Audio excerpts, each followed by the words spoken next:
See? Told you they'd be here. Xavier! Oh, and Shiori and Farina too! Hydro Archon above! If it isn't my darling camera operator and clapper loader! A very happy Fontanalia festival to you as well!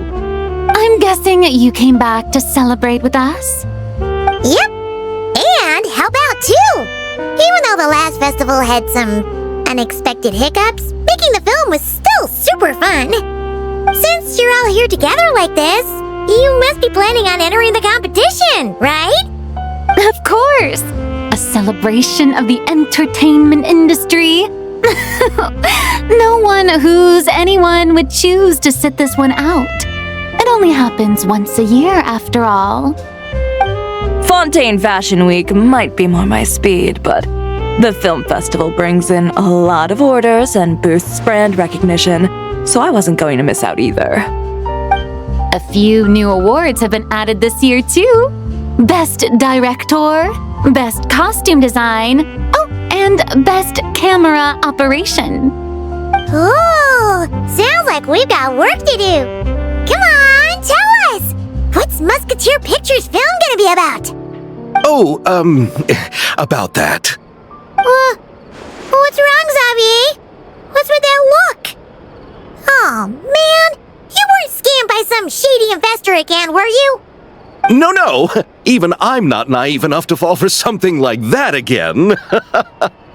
Besides, thanks to the fine people here, Musketeer Pictures has more than enough funds to shoot without investors. And yet problems persist. Huh? What do you mean? Well, we were planning to replicate our past success and shoot a film based on a popular novel. But as we were holding auditions for the female lead earlier today, a striking young mademoiselle wandered in by accident. Her disposition was simply ethereal, the look in her eyes somewhat melancholic. Oh, I wish you could have been there. The awe I felt can scarcely be put to words. You had to be there, friend. No matter where she stood, it was as if her surroundings, even the air itself, turned into the perfect shot. Guess you found your lead actress, then? No, quite the opposite. My script is entirely unworthy of her. I fear it is. Nevertheless, I couldn't help but approach the mademoiselle to ask about her background and what brought her to Fontaine.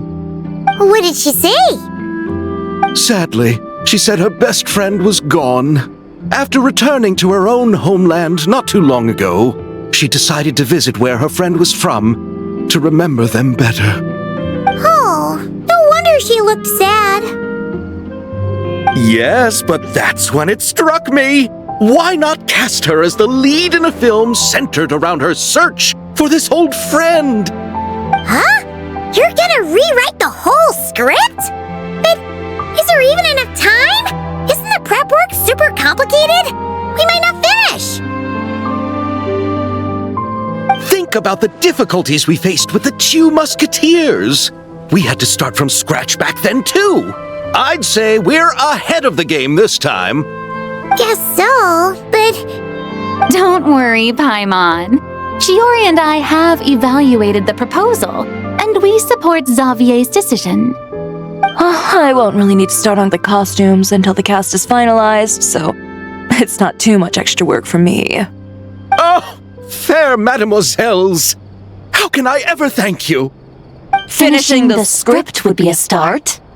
You know, compared to a commercial popcorn flick, I do prefer the idea of shooting a more artistic film. One that leaves a profound and lingering impact in the hearts of the audience. I agree. True trendsetters are the people who dare to go against the grain. Wow! Leave it to Director Farina to have a vision. Honestly, though, the artistic passion of everyone at Musketeer Pictures is inspiring. Anyway, now that we've heard so much about this lead actress, Paimon's gotta know who it is!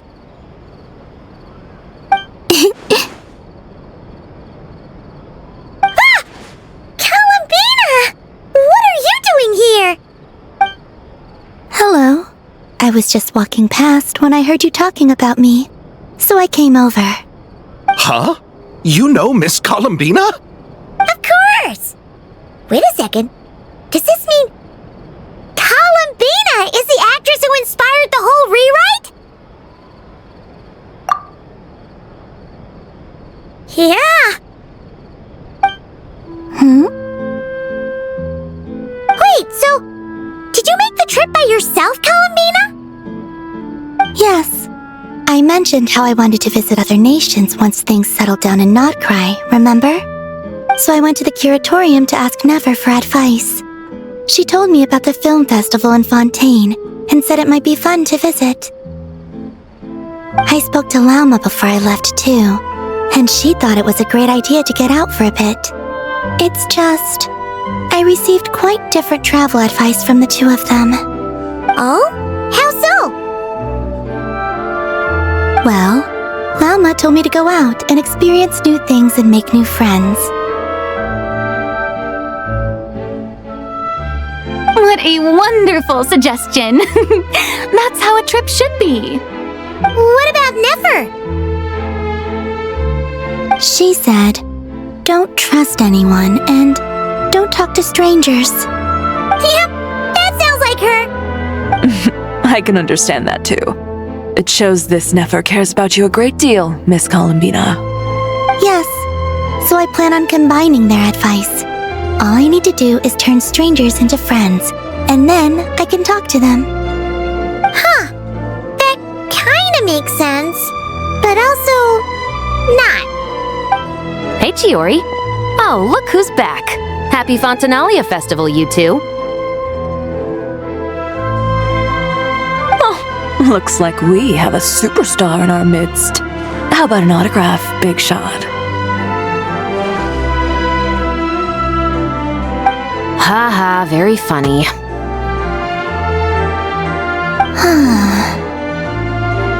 All settled then? Yep, the Duke gave his blessing, and I cleared it with the Udex. During the festival, inmates with good behavior will get a chance to spend some time on the outside. Under the stringent supervision of the Special Patrol, of course. Risley! It's been a while! Happy Fontanalia Festival! Does that mean Veronique and her brother will be at the festival? During a specific window of time, sure. Doesn't hurt to give the inmates something to look forward to. A little sun'll do them some good, I think. This is a friend from your travels, I'm guessing. I thought I heard something along those lines. Right! We should make some introductions, huh? Chevros, Risley, this is Columbina, a friend we met in Notcry. Welcome to Fontaine, Miss Columbina. I bet the weather's been quite an adjustment. Yeah.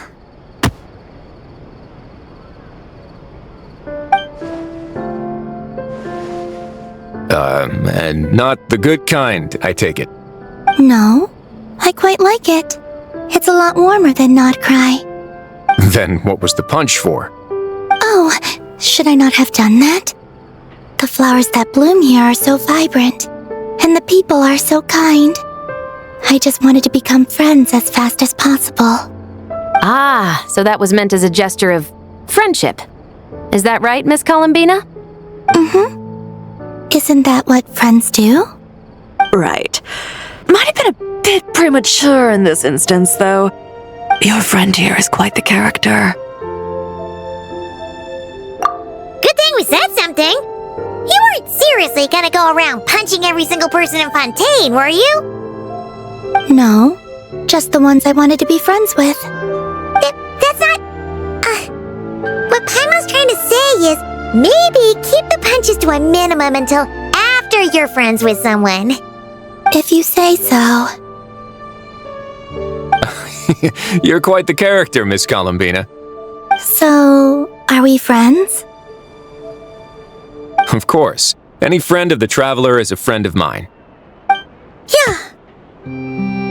Oof.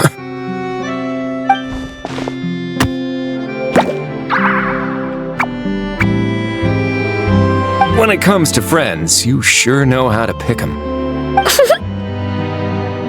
So Miss Columbina is the lead actress I've been hearing so much about.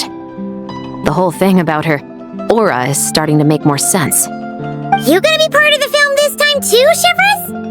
That was the plan. But now that Mr. Xavier has changed the direction, I don't think I'm in quite as many scenes. It's all for the best, though. A different crew asked me to help consult on some of their musket work. Oh, sounds like our trusty musketeer is as popular as ever. I'm just going where I'm needed. I'm more than willing to help with whatever this production needs as well. Ah, well, speaking of, would you happen to know if there are scenic locations around the court of Fontaine that other crews haven't booked? The festival's pretty popular this year, so there's not a lot left. You might just have to talk it over with the other productions and see if they'll let you squeeze in here and there. I see. Having trouble finding a filming location? Yes, we made a last-minute decision to go down a different route, so the indoor locations we reserved are no longer a good fit. And it looks like all of the best outdoor spots have been taken. You know, I might know a place. Good views, good atmosphere, and no production team has snatched it up. That sounds perfect! Where is it? You want me to reveal it just like that? Come on, let it be a surprise. As much as that sounds riveting, I think we should divide and conquer.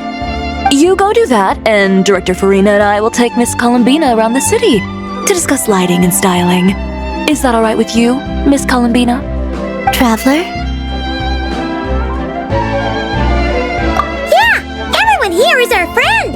So don't worry about a thing and just focus on enjoying your trip. Okay. All right, then the Traveler and I will go check out this potential filming location. It might even give me some inspiration for the new script. I'll leave this to the Duke then. Until later, everyone. Maybe we'll run into each other on set. Okay then. Lead the way, Risley! Paimon's not built for suspense. Let's get this show on the road! Who said anything about roads? Huh?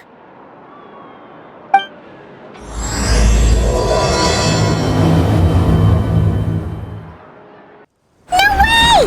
You brought the winglet up to the surface? It'd make quite the grand backdrop for a film, don't you think? Paimon's more focused on the fact that this thing is supposed to be underwater, inside the fortress of Meripede. True. And keeping up with the maintenance on a vessel this big is a lot of work. It takes a crazy amount of manpower just to keep it up and running. Oh, Paimon kind of thought it just sat there until you needed it. I wish it were that simple. The truth is the maintenance costs on this thing are substantial, so we decided to rent it out during the festival to earn some extra mora. Besides, the inmates are the ones who keep it in good shape. Seeing the fruits of their labor put to use is a good form of social rehabilitation for them. Huh, you've really thought this through. What you think, Xavier? Is this a good place to shoot? Ah, I've got it! Good messieurs and mademoiselles, I've got it! Gonna take that as a yes. The beginning is the hardest part, and the opening of this film has been eluding me, but now I know just how it should start. Glad to hear it.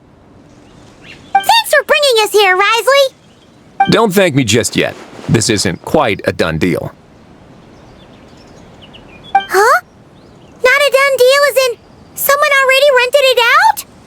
You said no other production teams had snatched it up! This person isn't affiliated with a production team. The rental fee was high enough to scare off plenty of other film crews, but she didn't blink. Made quite the generous offer, and didn't even attempt to haggle. Do you know what she plans to use it for? I'd like to at least have a rough idea before going in to negotiate. I didn't ask for the details, but I did see what looked like a fishing permit and a business license on her desk. My guess is she's planning on using it for some kind of restaurant or aquarium. A floating restaurant is sure to attract people, but an aquarium sounds cool too. The views from the ship make it a great spot for a date.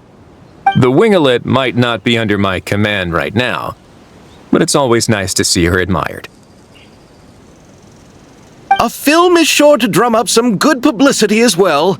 I do hope we can work something out with the current captain. Well, guess we should head over and talk things out then. Best of luck. Wow! The winglet seems even bigger up close.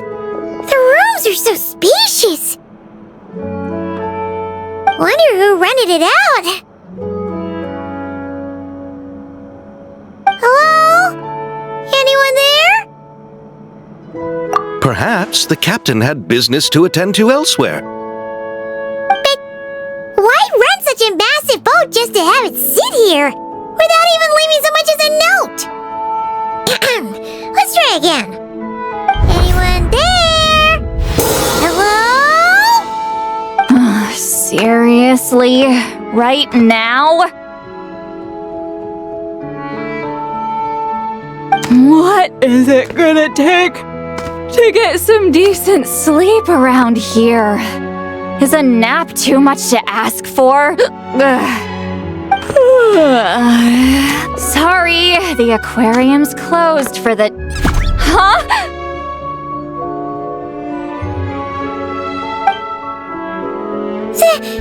See Lolly?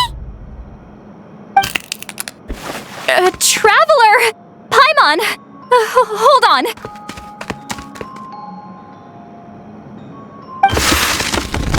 This is just great! How am I gonna go out dressed like this? What happened to my regular clothes?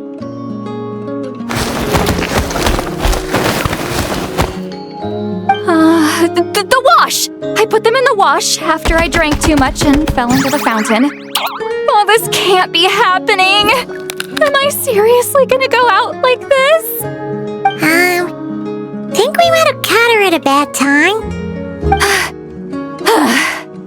See Lolly? I don't want to hear it. Hear what? A single word about what I'm wearing. No comments, none. Is that clear? Oh, yep. Crystal. Huh? You think so? No, wait, I told you not to say anything! What was... her thoughts. I heard her thoughts. How could I forget about that? This is so embarrassing. I seemed a little too pleased to get that compliment, didn't I?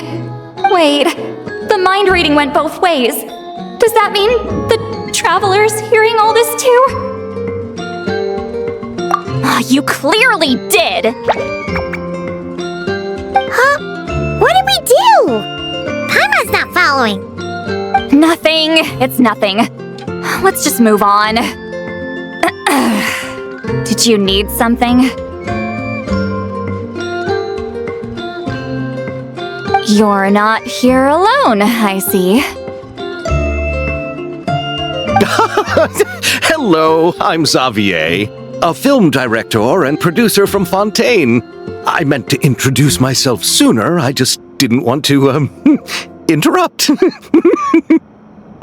No wonder we ran into each other in Fontaine of all places. You must also be in town for the festival, then. That's right. We're helping Xavier with his film. In fact, we were hoping to shoot some scenes on this boat. You're the one who rented it out, right, Seed Lolly? Me? Rent a boat? I wish I had that kind of spare cash floating around. Not to mention the spare time. Don't get the wrong idea, though. I'm not here to sail off into the sunset and live out some cushy retirement life, okay? I'm not that old. Then why are you dressed like... how did you end up staying aboard the Winglet? Well, I heard one of my favorite light novels was getting turned into a film, so I came to Fontaine to catch the premiere. Originally, I booked a room near the Opera Epicles, but I'm quite particular about where I sleep these days. I think it's an age thing. And that bed? I just couldn't sleep in it. I tried to find a different hotel, but with the festival, everything was completely booked. Just as I was worried I'd have to sleep under a bridge or something, I happened to spot a help wanted sign on the side of the road. Oh, so you're here to take care of the boat? No, I was hired to man the front desk. The pay is a bit low, but food and drinks are covered. And it includes room and board during the festival. Plus, the job is simple. So I thought I'd give it a shot. Wow! They actually thought you'd be a good fit, huh? What? You don't think I'm cut out for it? All I have to do is tell people the aquarium isn't open yet. Other than that, I'm free to do whatever I want. It's a pretty sweet gig. That's all? Yeah, I was also kinda shocked. But it's not a lie. Head downstairs and see for yourselves. There's nothing but empty tanks. Not a marine animal in sight. Did your boss mention anything about being open to film crews using this space? Our production was hoping to film on the deck for a few scenes. No. That never came up. You could just ask her. Oh, she's around? What kind of person is she? We should know what we're heading into. She's nice enough, I suppose. Pretty reasonable, too. Even offered for me to move to a bigger cabin if I was too cramped. Back at the Masters of the Nightwind, I'm used to being the one giving orders. But working under her doesn't feel like being bossed around. She seems to respect what I think. Wow, she sounds like a great boss. She did tell me she'd rather not be disturbed, though. She's been working on an important project, so I'd keep it brief. Got it. Thanks for the heads up. All right, the captain's quarters are this way. I can take... Wait. But I'm wearing... whatever. I doubt she'll care. Just follow me.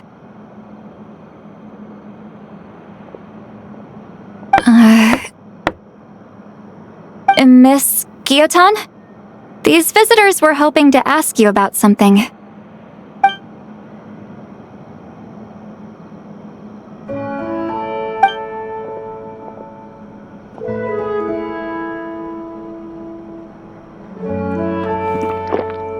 I thought I said to limit the interruptions. Just tell them the aquarium is still...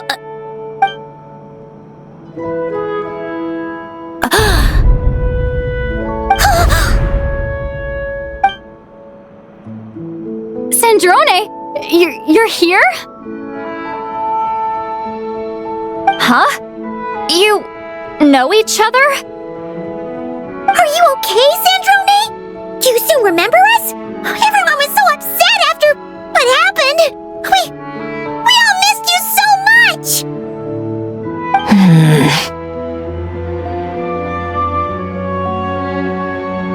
Miss Seat Lolly, why don't you escort this gentleman to the reception area for a cup of tea? I have something to discuss with these two in private. Ah, I see. Right this way, Mr. Xavier.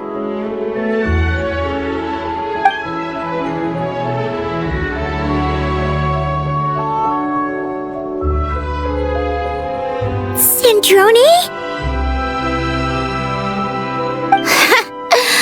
I really can't go anywhere without running into you two, can I? Are you okay?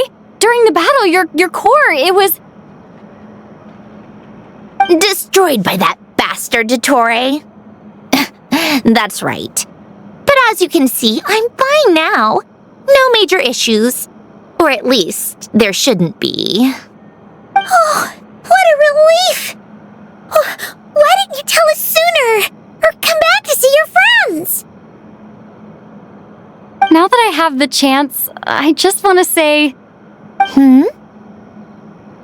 Thank you for saving me. Huh? Don't get the wrong idea. only saved you so we could complete that formula and defeat Dottore once and for all. Even if he did crawl back from the grave to make us all miserable again. That doesn't matter. You're still a hero.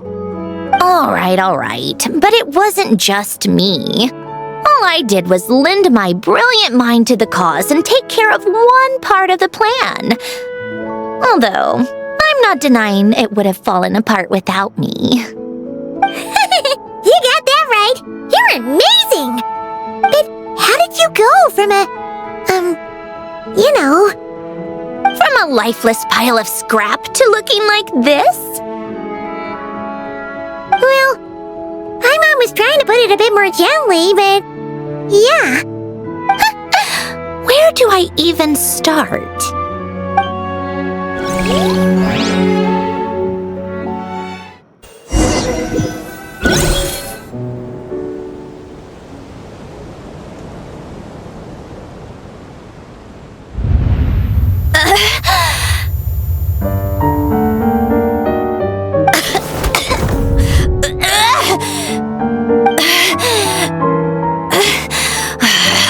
Curse it all! Where am I? Did we do it? How much time has passed? I'm not in one of that lunatic's experimental labs, am I? Wait, Fontanian decor. Books from the Research Institute. Phew. One thing at a time. Initiate self-diagnostics. Assess the extent of the damage. Cut power to compromised, non-essential components. Then reconstruct available action modules. Severe damage to the core. Dottore, you bastard. Polonia?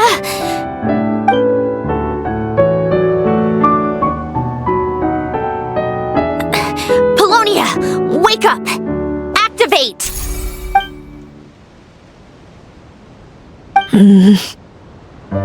You're in even worse shape than me. Internal gears and energy circuits are barely intact. Extreme damage to the core, just like me. Rebooting is off the table. Even if I could repair the damage, I don't know if... You used up all your critical energy in those final moments, didn't you? To protect the core of that guy in the hat and the numerological array. Wait, the array. Yes! The prototype is still here. But can I even run it in this state? Whatever. I have to try. I just need to confirm one thing. Activate the numerological array. Connect the computing core to my body. Just like I thought. It needs too much computing power.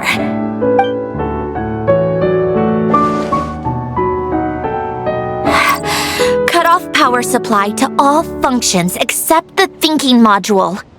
Please. I just need to ask one question. Initiate query regarding the 3 moon sisters. How many living moon goddesses are there in possession of the Trilunar Authority? 1. It worked. You did it, Columbina. You made it back. But how did I survive? The self-diagnostics showed damage severe enough to shut me down for good. What triggered the reboot? A built-in message? Only visible after a core reboot. The final gift. Alin! Were you the one who gave me this second chance? But why now? What activated it? What is that? A vision? Wait, no. It's a stellar linchpin?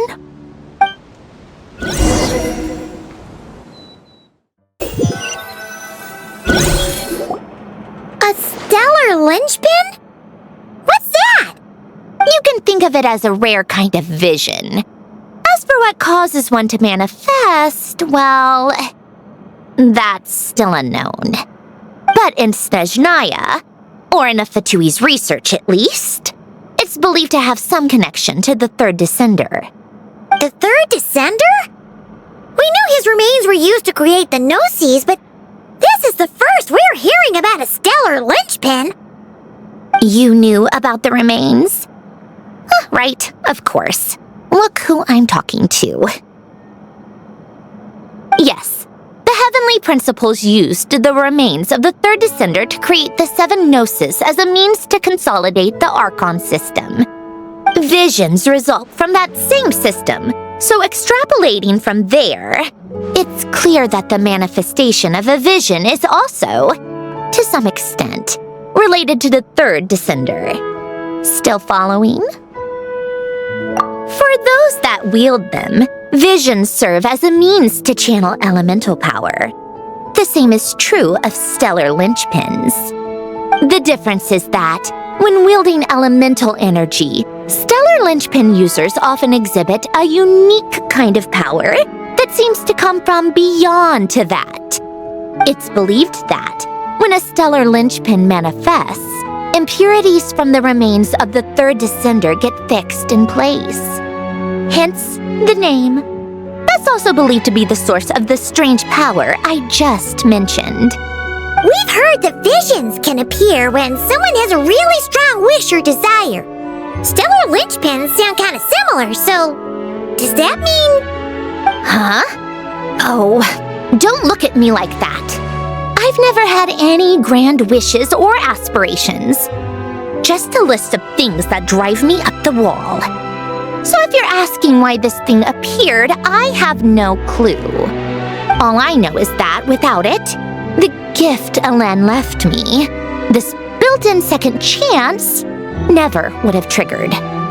The damage to my core was too severe.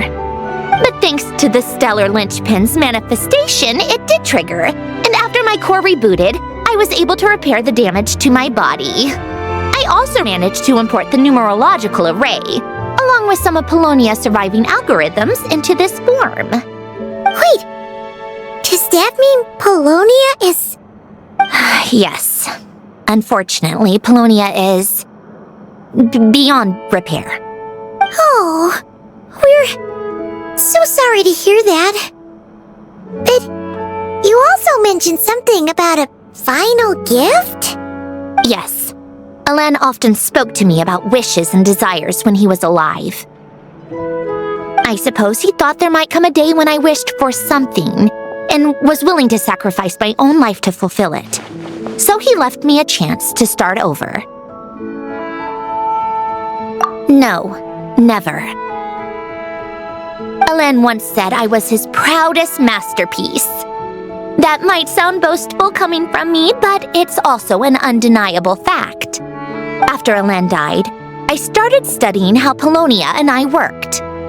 Polonia is essentially a computational machine, so it wasn't difficult to figure out the mechanical principles there. But when it came to my own structure, that's when Alen, the Lord Artificer's true greatness, struck me once again. I attempted to imitate it when I created Catherine, but in the end, she turned out to be nothing more than a superficial replica.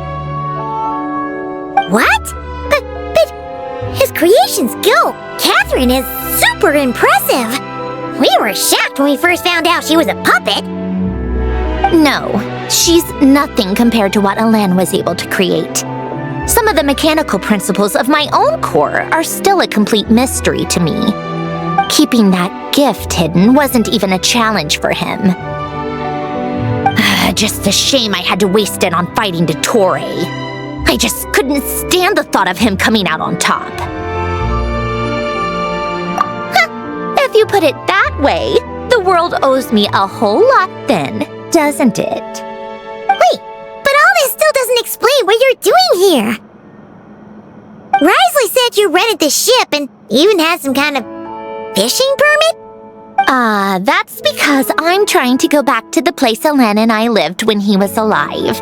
My former home, I suppose you could say. The second chance wasn't the only part of the gift. According to the message, Alain left me a few other things that are stored in the house we shared together. I'm hoping that whatever he left me can help fix certain anomalies in my rebooted core.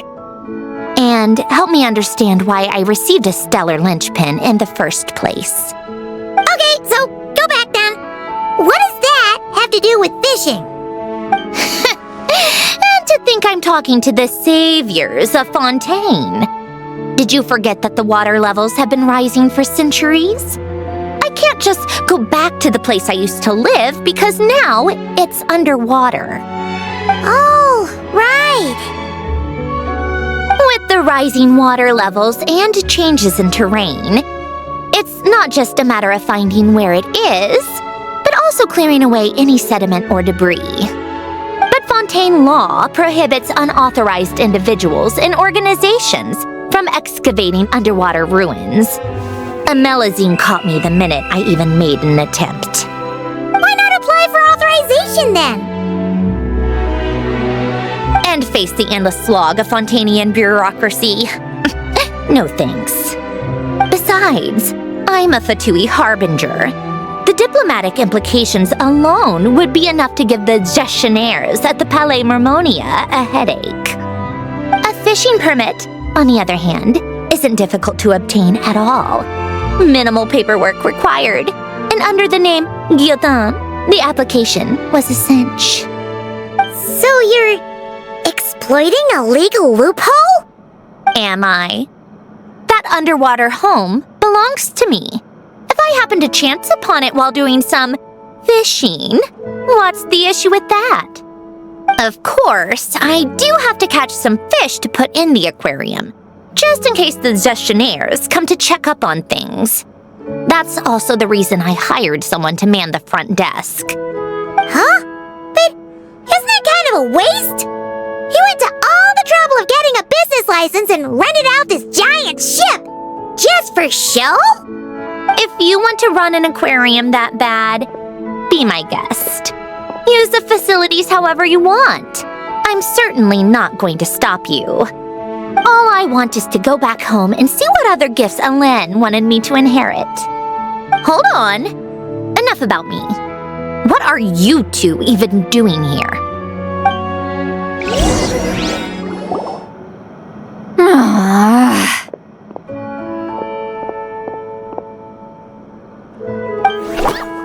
Seriously? They've been in there forever. The reaction when they saw each other was strange, to say the least. You're lucky I was nice enough to leave the room and give them some space. Back in the Masters of the Nightwind, I'm the one who gets to kick people out. I just want to know what they're talking about. Should I cast a little eavesdropping spell? Oh no, what am I thinking? I'm Granny Eastley, the great shaman of the Masters of the Nightwind. I can't do something like that. This is just ridiculous. Making me wait out here for so long? Where's their respect for their elders? Oh, here they are. Were you back there arguing or something? What took you so long? The two of you are already acquainted with Miss Guillotin, then?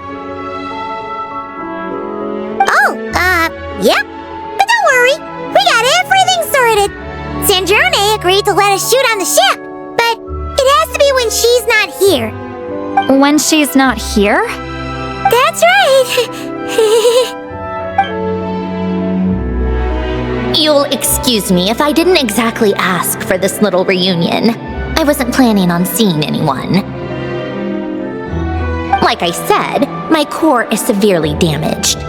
Even with the gift, there are anomalies that are making things unstable.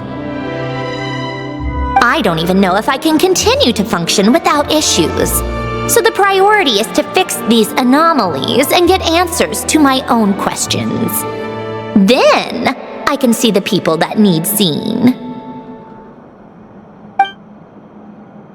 Anyway, just let Sandrone know when you plan to film, Xavier, and she'll, start clear.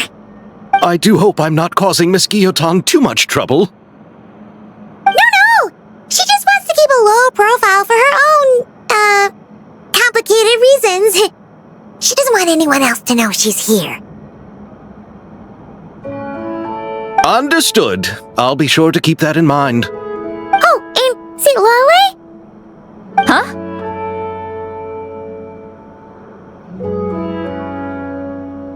You mean Miss Guillotin?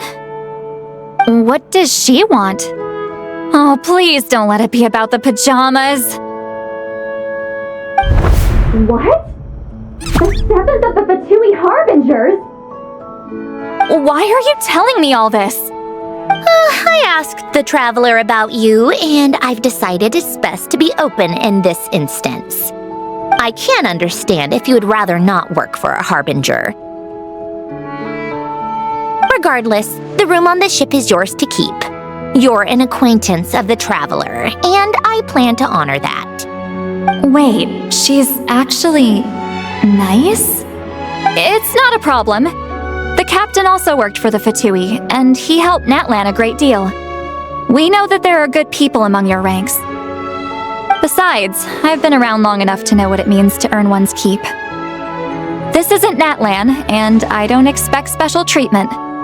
Besides, sitting at a desk isn't exactly back-breaking work. I appreciate that perspective, great shaman. Seat Lolly. Just call me Seat Lolly. That title makes me sound so... old. Well, Seat Lolly, the traveler and I are looking for something, so we'll be heading underwater together soon. I'll leave the ship in your care while we're gone. Together? How often? Not too often. We're heading out in a bit, but I'll be available if you need something. You couldn't, go alone? I wanted to, but she was concerned about my physical well-being, so she offered to come with. Guess my mental well-being means nothing then. Huh? All right. Our first stop is the Beryl region. After Alain left the Fontaine Research Institute, he lived in seclusion somewhere around there.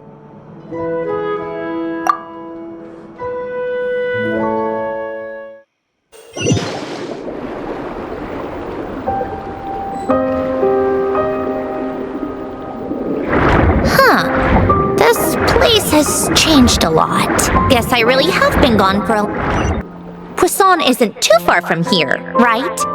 It's all a bit nostalgic, I guess. Back when I lived here, all this was still above water. All right, I have a general understanding of the terrain changes and sediment accumulation. We can stop here for now.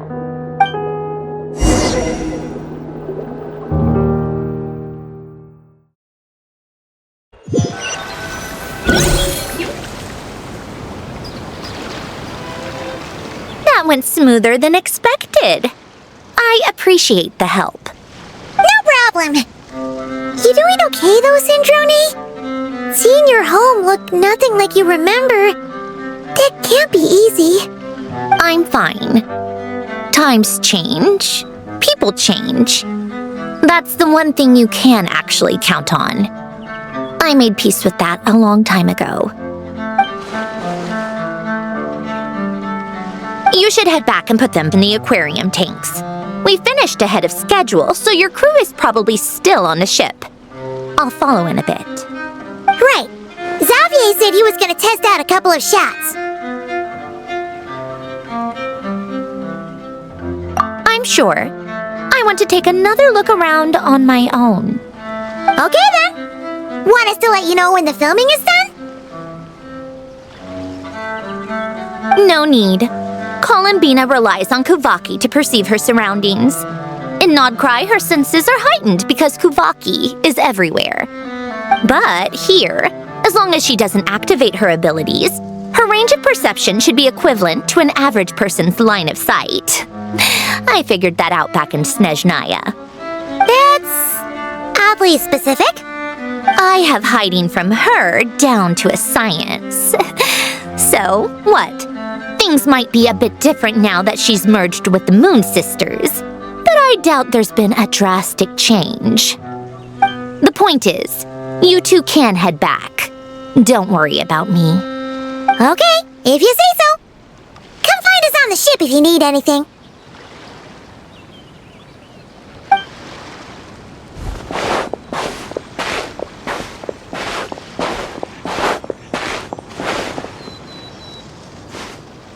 What did you leave for me, Ellen?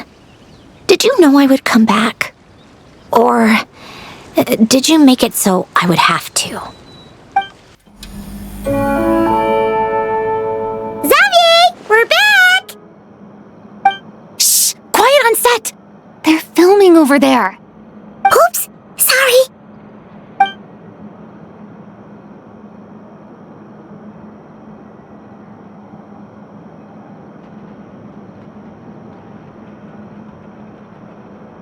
What's your take, Detective?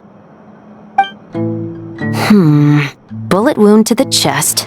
Gunpowder residue on the clothes. The victim must have been shot at close range. You think it was someone they knew? Yes. It's possible the suspect arranged for them to meet at this very spot. A reasonable deduction. But you're overlooking a crucial clue. What? The victim's pocket watch is missing. And cut! I think we got it! Good work, everyone! Phew, finally. Acting was nerve-wracking for me when I first tried it too. Just loosen up, and you'll get used to it in no time. Chevres! Charlotte!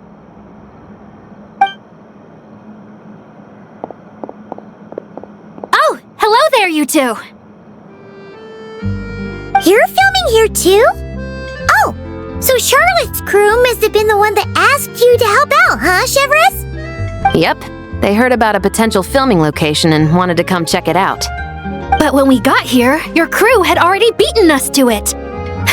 Luckily, Xavier and our director, Lapine Pauline, go way back. In the end, we agreed to just share each other's filming locations.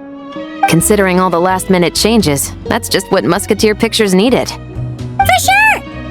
Based off the scene just now, you must be the star of the film, Charlotte!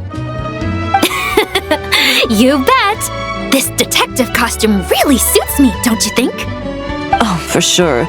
You're already right at home lurking in the shadows taking pictures of this and that. Add a notepad and you're practically method. Thanks, Miss Chiori. I appreciate the compliment. That didn't sound much like a compliment to Paimon. So this is a film set? It looks like a very happy place. This must all be quite new to you, Miss Columbina. Yes. I watched a few films with a friend once, but she thought there was no point if I wouldn't open my eyes. So she stopped inviting me. Looks like I missed out on a lot. True, but being an actor seems like a tough job.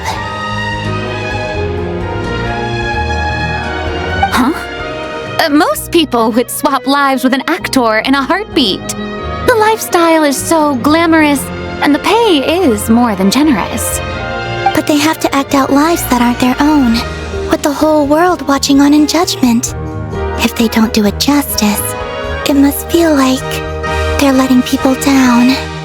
That's exactly how it feels. This young lady has quite the unique perspective. Well, that's true. But these actors are here because they want to be and they think it's fun. Most of them, at least. Not to mention, the film we're shooting is based entirely on you, Miss Columbina. You just need to be true to yourself. I don't have to pretend to be someone I'm not? Not at all. Authenticity is what we're after. For example, this first scene opens with you on the boat, sailing to your friend's homeland. You just need to think about that moment in the story and picture how you would feel. Oh, okay. We're all here? Wonderful! Let's head to the deck and get shooting. Oh, and this is for you, dear Paimon, your clapperboard. Whoa! Is this the same one Paimon used for the Two Musketeers? The very same. I saved it just for you. Thanks, Xavier! Feels like being reunited with an old friend. Of course! That said, I have a different job in mind for you this time, traveler. Our film is focusing on a single protagonist, so conveying the subtle changes in her state of mind is of the utmost importance. In addition to the actor's own performance, another way we can convey that is through lighting. Huh? But there's already a lighting specialist, isn't there? Yes, but it's clear the Traveler and Miss Columbina share a deep bond. You might have a better chance of understanding her frame of mind in certain scenes. Oh, that makes sense. So, what do you say? Willing to take on the role of lighting specialist? It's settled! I leave the job of translating our leading lady's inner thoughts in your capable hands. All right, without any further ado, it's time for production on our film, A Homecoming, to officially begin! Turning it over to you once again, Director Farina. All right. Positions, everyone! Camera operator, clapper loader, get set up. Let me know when lighting is good to go.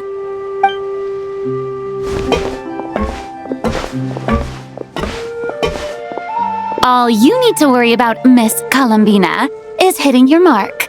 Other than that, just focus on immersing yourself in the emotions of the moment. Okay. Good. Lighting, are we ready? Ready. All right, quiet on set. 3, 2, 1, action! This is her homeland. Columbina. Cut! The emotions I'm looking for were definitely there. Let's just try to keep it a bit more natural. Oh, but definitely keep that gesture at the end. I loved how real it felt. You looked genuinely moved. All right, if you're ready, let's go for another take. Miss Columbina? That presence. It kind of felt like Sandrone?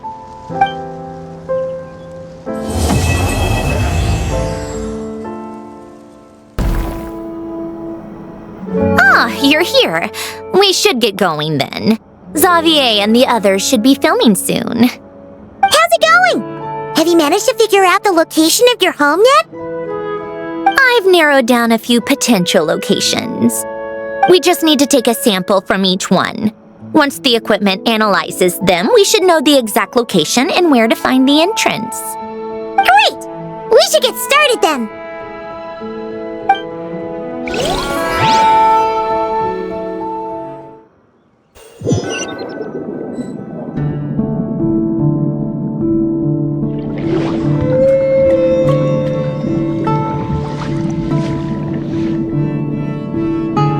Right, let's get a move on. That should do it. Let's head back. The filming should be just about done. We made good time. We might even know the location by the end of the day. You sound pretty happy about that. Do I? I suppose I've just had enough of these anomalies I've been dealing with. The sooner I can fix them, the better. Anyway, enough chit-chat. We have work to do. Oh, but let's head in through the side door. I don't want to run into the crew on the deck.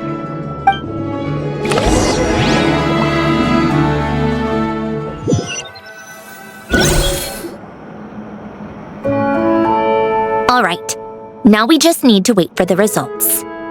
Since we have some time to kill, I I suppose I might as well see how this aquarium of yours is coming along. You seemed quite enthusiastic about it, after all.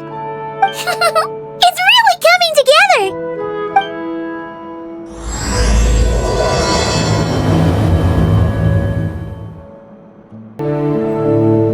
Oh, kind of impressive, actually. These must be the ones we caught the first time we went underwater. Like it? It's fine, I guess. Nothing special. Come on! It sounded like you really liked it just now! You're that proud of it? Is this a sense of accomplishment or something? Well, yeah. And it's pretty! You know it's gonna be gone soon, though, right? What do you mean? After the festival, this ship will be returned to the fortress of Meropide, and this aquarium will be no more. So? So, no matter how much work you put into this place, once the festival is over, it's all just going to disappear. But not making the most of it when we have the chance is an even bigger waste! But if you know it's all going to be gone one day, why even bother? Well, Because you still get to keep the things you gain along the way. And those are things that can never be replaced. Doesn't that make losing them even harder? Well, if you put it like that. But the happy memories we make along the way last forever. You just have to take a more glass-half-full perspective. Not to mention, everything we do here is going to be on film, so it'll still live on in some shape or form. And when you look back on it, only happy memories will come to mind? Exactly! So it's about finding joy in the process itself. Traveler! You're back already? What's wrong with that? You say that like it's terrible news or something. How did you get here? I didn't see you on the deck. Oh, never mind. We need to help Miss Guillotin hide ASAP. The crew is heading over here to shoot any second. What? They should be done by now. There was a mishap earlier that cost them some time. I was waiting on deck so I could warn you the minute you showed up. Anyway, you should head back to the captain's cabin right away. They're gonna be here any minute now. Finally! That's a wrap for the scenes on the deck. Wouldn't have taken half as long if the wind hadn't snapped our equipment in two. Uh-oh! Too late!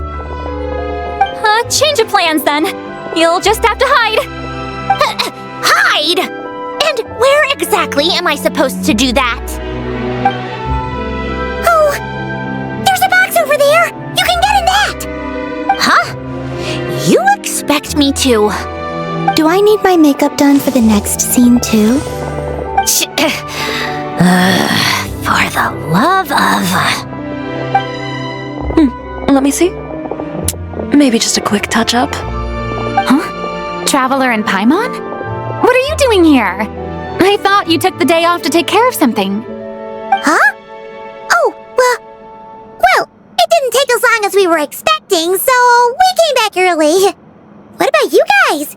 You're still not done shooting for the day? No, we ran into an issue that, set us back. It meant Miss Charlotte's crew wasn't able to wrap either. We both still have scenes to shoot in this aquarium. Oh, that's not ideal. For several reasons. Let us help then. The sooner we wrap, the sooner everyone can get some rest. All right. Thanks, you two. Miss Charlotte's crew can go first then. If I'm not mistaken, you still have a night shoot later. Thanks, Director Farina! Of course! Fellow artists should help each other out where we can. Agreed. Well then, camera, lights, get set up. Actors, give your lines a quick once-over. Let's try to get this in one take.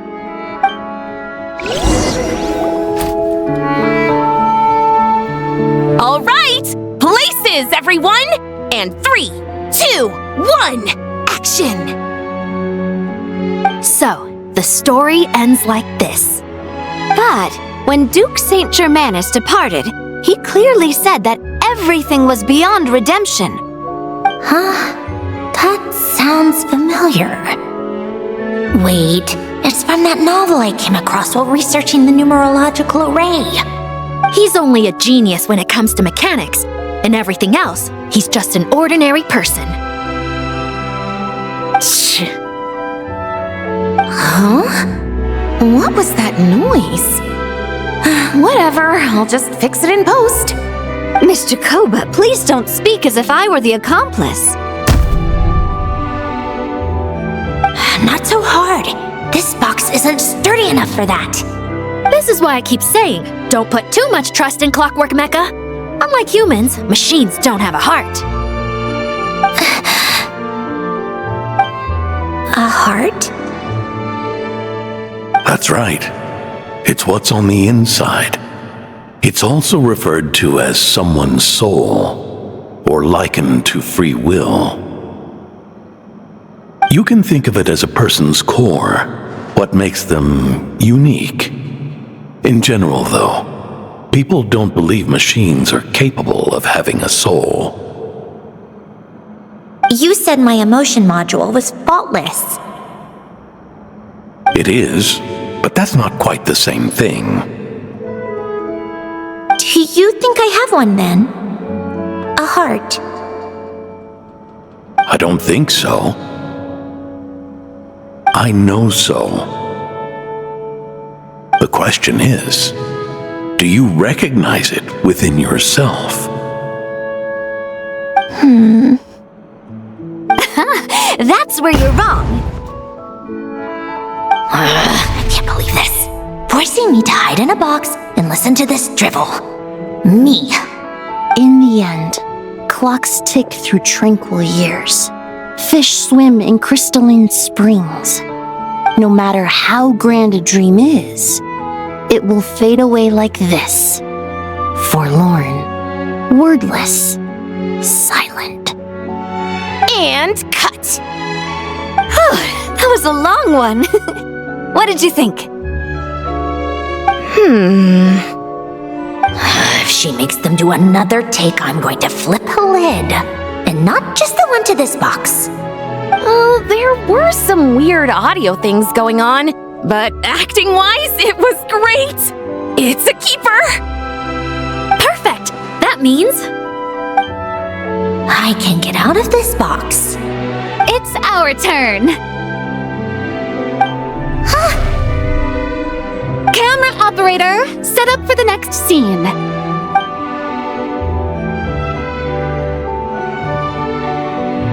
In this one, our protagonist peruses an aquarium in a foreign land and gets swept up in memories of her friend. So, in terms of lighting, that's the vibe we're going for. Got that? Shoot, Paimon thought there'd be a break and Zandroni could slip away. What are we gonna do now?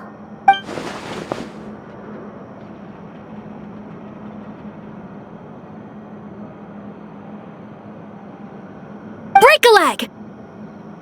Yep, we're headed off to shoot our next scene.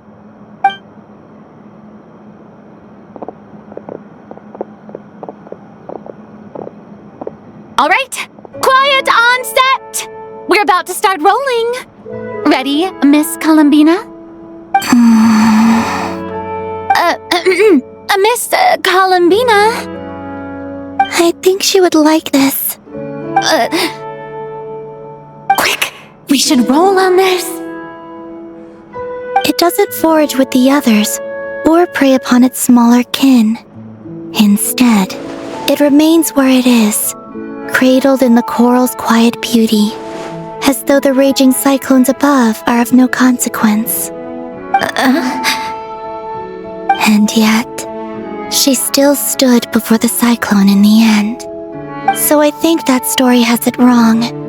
She is no different than us. She has a heart.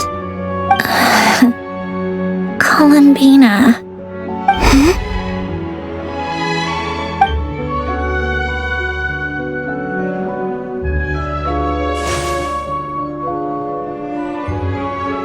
Uh-oh, is she onto us?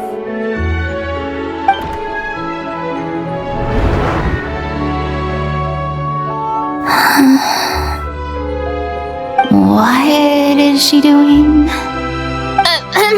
Cut! You okay, Columbina?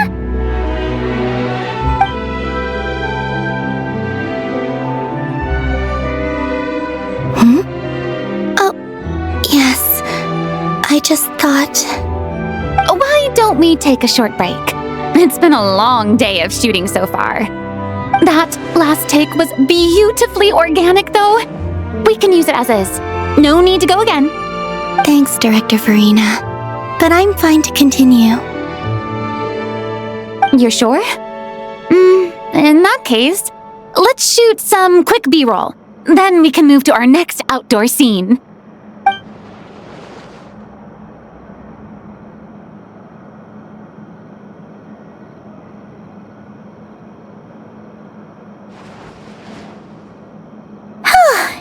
We're in the clear this time.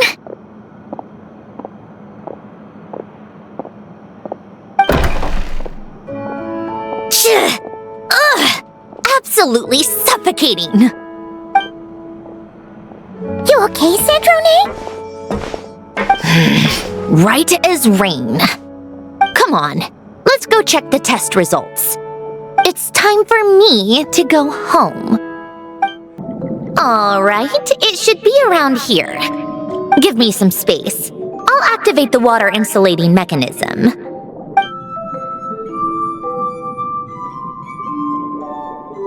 The what? Alain, much like Renee, had long predicted that the water levels in Fontaine would rise. Thanks to his expertise in mechanics, he was able to implement a few simple measures to protect our home from flooding. I told him there was no need, that I would just move when the water rose too high. But it would seem he knew a day like this would come.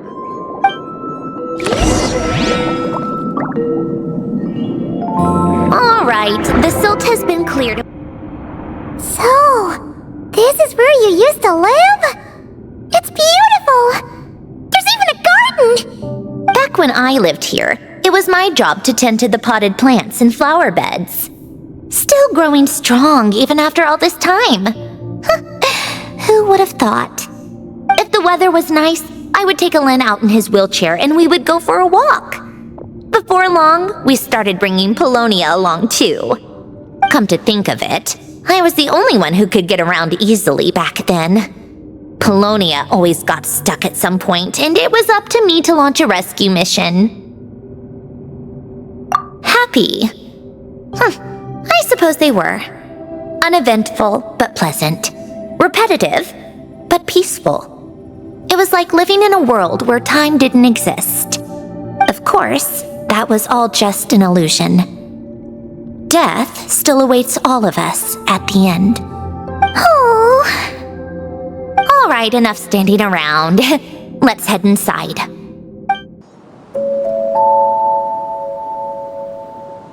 Yep, this place is exactly how I left it. Nothing has changed. What is it? Huh? How did you get... Oh, Arlecchino gave it to you, didn't she? And you... read the whole thing. Just so you know, a lot of that was written a long time ago. At that very desk, to be exact.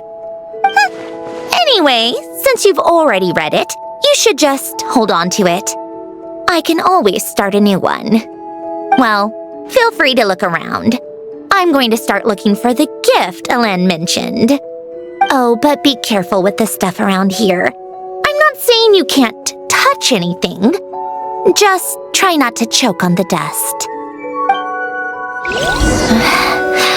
Polonia. Oh, I played with these when I was little. During the first few months after I was created, I mean. At first, Alen and I would play together, but it didn't take long for me to become unbeatable. So, Polonia and I played together instead. Yeah, these don't look like Paimon's kind of games. Logic and math puzzles? Those happen to be my specialty. It's been so long. What do you say? Should we play a few rounds? Let's go with this one. The gears on the left are stacked from largest to smallest. The goal is to move them to the other side in the fewest number of moves. Just remember, you can't stack a bigger gear on top of a smaller one.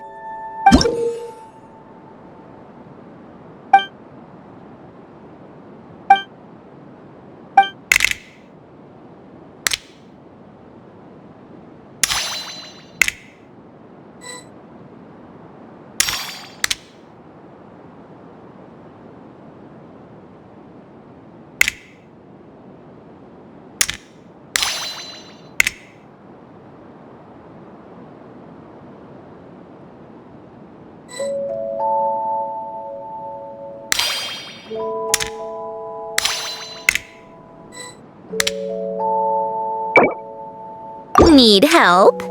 You seem stuck. This should go here, then this here, and done. Well, what did you think of the game? You showed quite a bit of promise, too. We should do this again sometime. There are other puzzles we could try.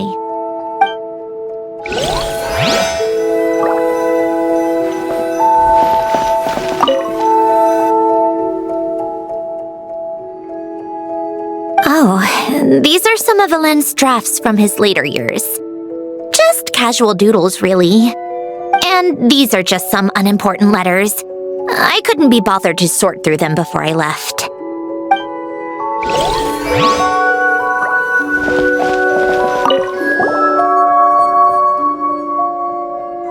Wait, the people in this picture look kind of familiar.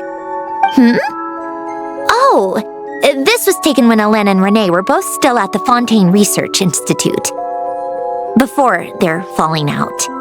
In his later years, Alen would often sit by the fireplace and stare at this picture, wearing an expression somewhere between guilt and longing.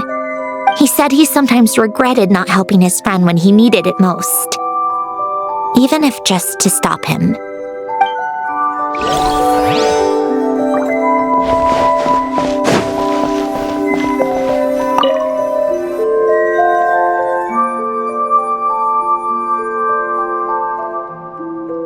This was Alen's workbench. Later on, of course, it became mine. It's where both Polonia and I were brought to life. Before Alen was bedbound, this is where he would teach me about mechanics. I would sit and listen, chiming in with questions here and there. Later on, when he got too sick, I took over and would work on Polonia here.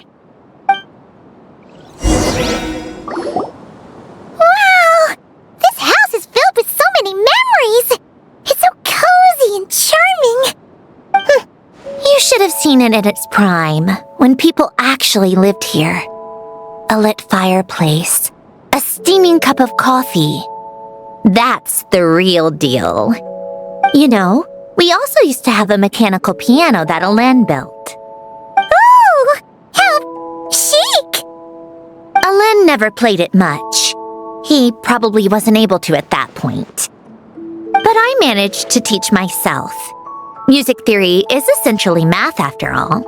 Once you learn the patterns, it's not really that difficult. I loved perusing Alen's collection of classical music. The chords and harmonies felt like individual mathematical puzzles. It was fascinating, so I did some composing as well. But as Alen continued to deteriorate, even the sound of music began to grate on his nerves. So I got rid of the piano. Aww. Back then, I assumed a piano was like an ordinary clothing rack, commonplace in every home and easily replaceable. It was only after I left that I realized how hard a good piano is to find. Enough about that. Alen's gift should be just in here. The only things undisturbed before I left were a few of his personal belongings.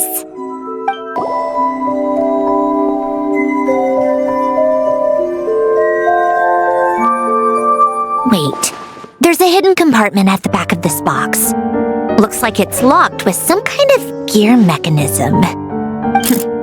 Knowing you, Alen, I'm guessing it goes like this, then like this.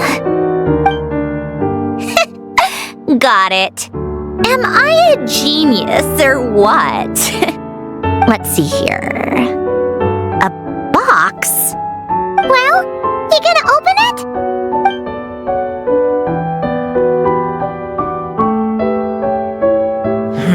It's heavier than I was expecting.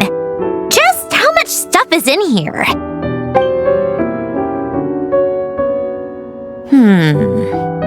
A letter? And a bunch of junk underneath it. None of it seems that important. Wait a second. This should be it. A cube? It's a multi-dimensional algorithmic core. Alen would use it to store information. Only Polonia and I have access. All right, I'll start looking into the core and the letter. Feel free to go through the rest of the stuff and see if there's anything useful.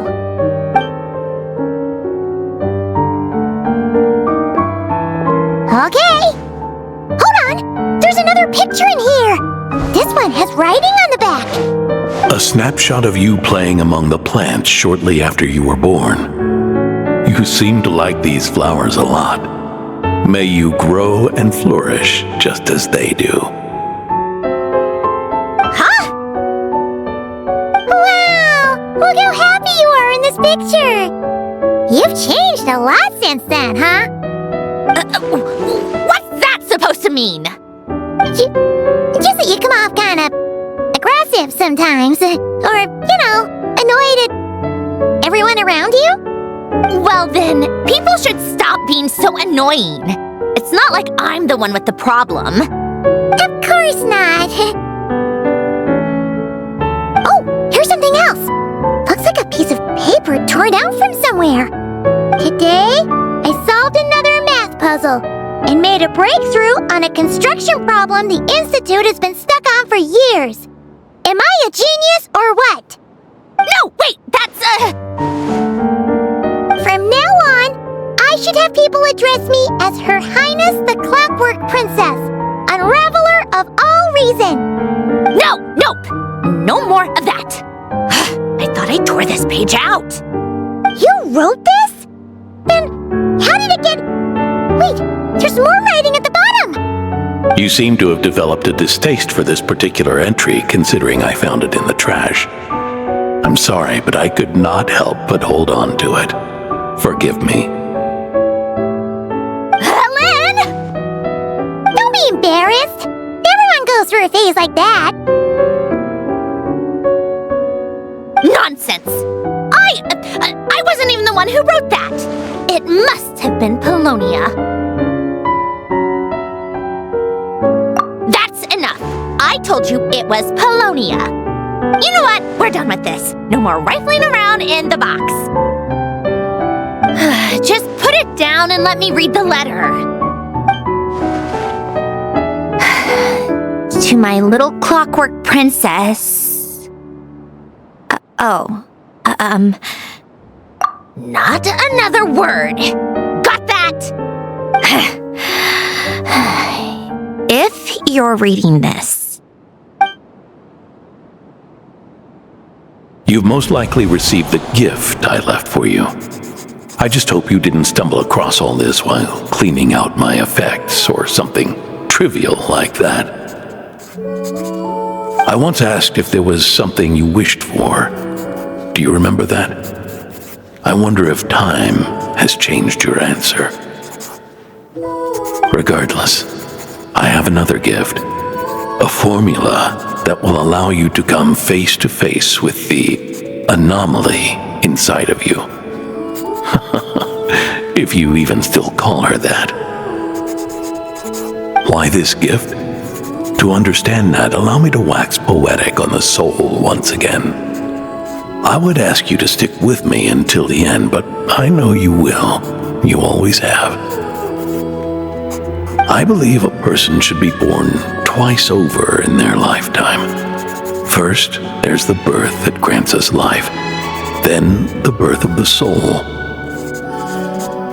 It's a matter of transforming the life bestowed upon us into the life we choose for ourselves. And to do that, we must look inward. We must make a conscious choice to define the meaning of our life instead of allowing the happenstance of our existence to pass us by. This is the process of recognizing the soul that lives within us. You are my proudest masterpiece. I told you that long ago. But to me, you have never been a creation or a machine. To me, you're just like the rest of us. You have a heart.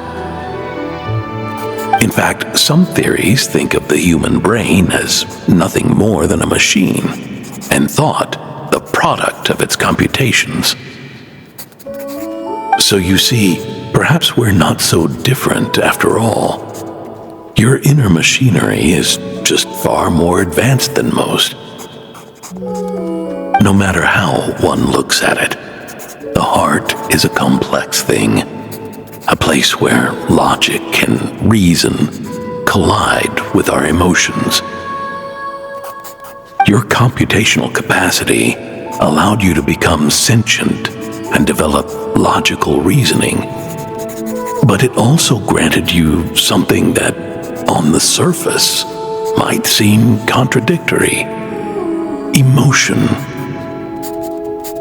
Emotions and logic often clash with each other, and those instances of discord can accumulate over time. That is the source of what you refer to as the anomalies within you. As you told me once, you've always known what you don't want, yet you've never wished for anything in particular. Similar to how a blind person can feel when a part of their body is in pain without being able to fully visualize its form, such is your relationship with your soul.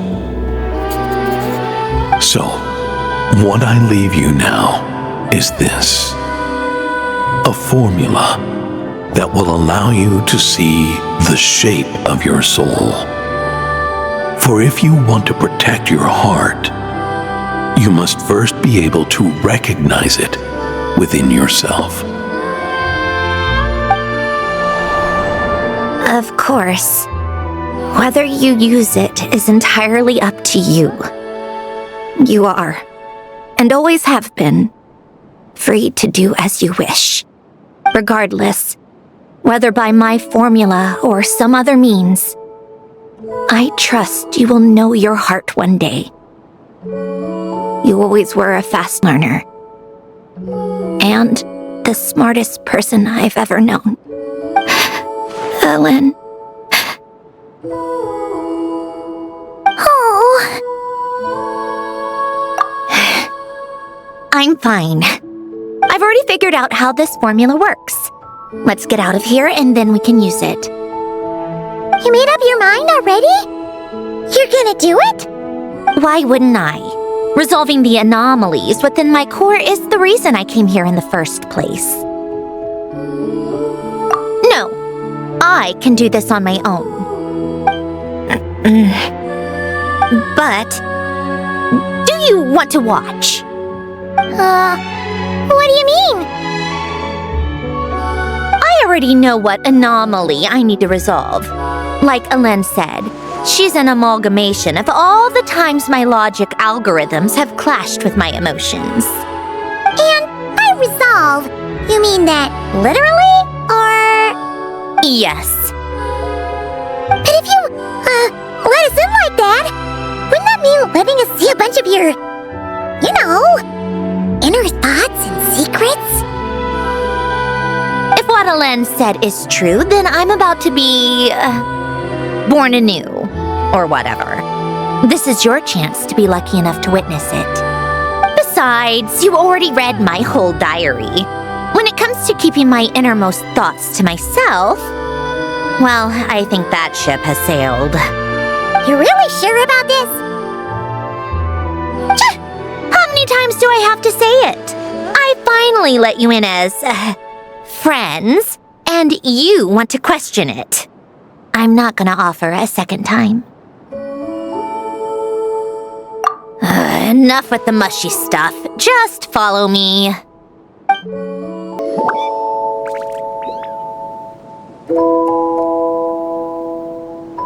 All right. With the numerological array, I can construct a simple formula that will allow you to experience what I see and hear in real time. Oh, just like St. Lolly's scent-sharing technique. Been there, done that. Sounds like that shaman has some tricks up her sleeve. The arcane and the mathematical are both fundamental laws of this world. Being able to achieve a similar result through both isn't surprising. Anyway, let's get this show on the road. But no comments from the peanut gallery, okay? I know I offered, but I still don't want any interruptions.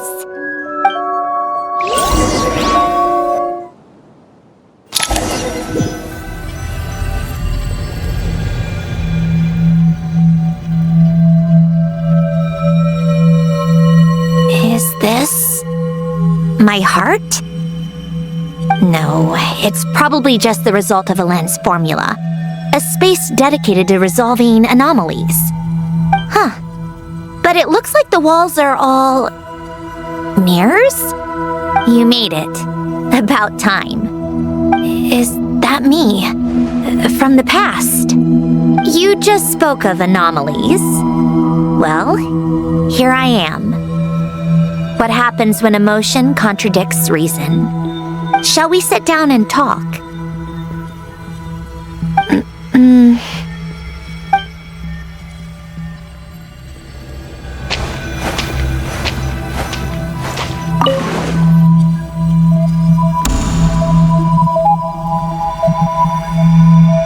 That should do it. Hello? My name is Alen Guillotin. Can you hear me? Brings back memories, doesn't it? The time we spent here. Here. I want you to have this. A notebook? You can use it to write things down. I don't need to write things down. I have unlimited memory. Even so, some things are more important than others, right? You can use it to write about the things that matter. So you wish me to carry out a basic priority sorting operation? I suppose you can think of it like that for now. But journaling is also an act of finding oneself. Much like we use wooden stakes to guide a plant to grow in a certain manner, what we choose to write down gives the soul much-needed direction. In the act of choosing what to forget and what to hold on to, we decide what kind of person we want to become. I don't understand. Like I said earlier, I don't need something like this. This is where we were born. Where our life began. Mornings of tending to the garden. Afternoons spent cleaning, reading, or studying. Evenings of cozying up by the fire, listening to Alen share stories about his past. Alen. What is it? What are you drinking? Oh, this? It's coffee. It, makes me more productive. I want to try it. Oh, okay. Here.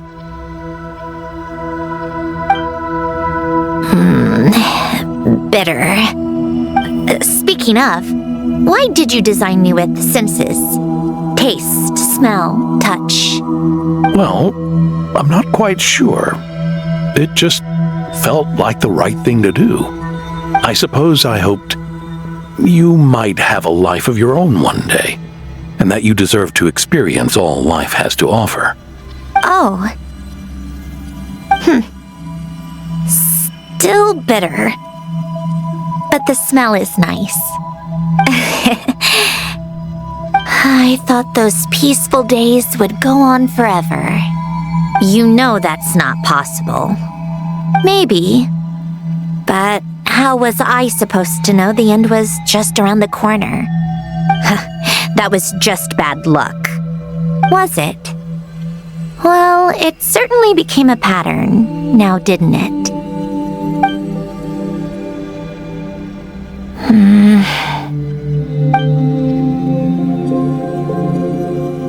Over time, one of the habits we picked up from Hélène was a love of coffee. We even took to hosting tea parties. A machine acting like a human. Kind of laughable, right? I suppose that's just what I'm used to. Yeah, that's just what we're used to. Hey, this place isn't half bad. Great spot for a party. More and more people seem to be showing up to my tea parties uninvited. Anyone care to explain? Can you blame me? I saw Columbina leading Capitano somewhere, and I had to see what that was about. I had simply asked Columbina where I might find Arlecchino. I have business to discuss with her, and Columbina suggested looking here. Tartaglia and I were unaware that this was a private gathering. Apologies for the intrusion. It won't be for long. Whatever. Just add it to the list of annoying things that have happened today. What's one more? Since you're here, you might as well stay for a cup of tea. See? Told you she wouldn't mind. Much obliged, Sandrone. Well, look who we have here. Good thing I brought extra desserts. This has turned into quite the occasion. Capitano, I was just about to go find you. Pardon the intrusion. Rest assured, I won't sully your gathering with talk of work. We can have our discussion later. Spoken like a true gentleman.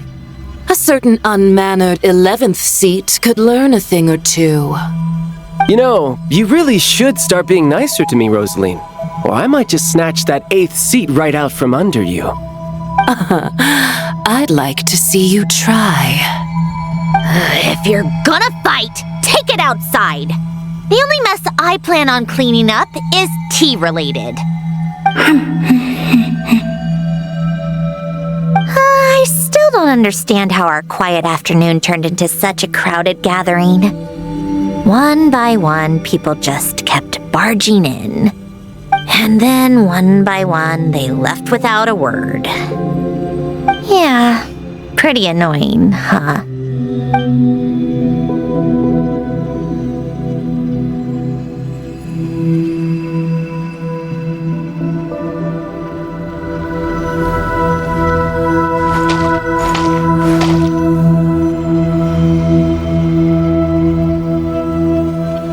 Of all my days with the Fatui, the times I spent with you, Arlecchino, and Rosaline, they were my favorite.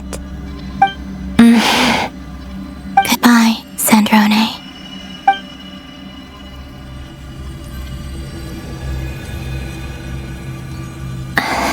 Don't go, Columbina. We should have just said that. Why didn't we? If we had, would the story have had a different ending? She couldn't stay. There was no future for her here. She would have just faded away. You're right. I suppose that's why you call me an anomaly. Every time you make a decision, there's a voice inside your heart. My voice, asking to contradict all logic and reason. Why didn't we make her stay? Is it worse to fight for something just to lose it? Or not to have fought at all? Don't you find it unfair? One by one, we keep losing the things we care about the most. But in the end, Whether I want to fight for something or cry over all we've lost. You just push it down and pretend not to hear.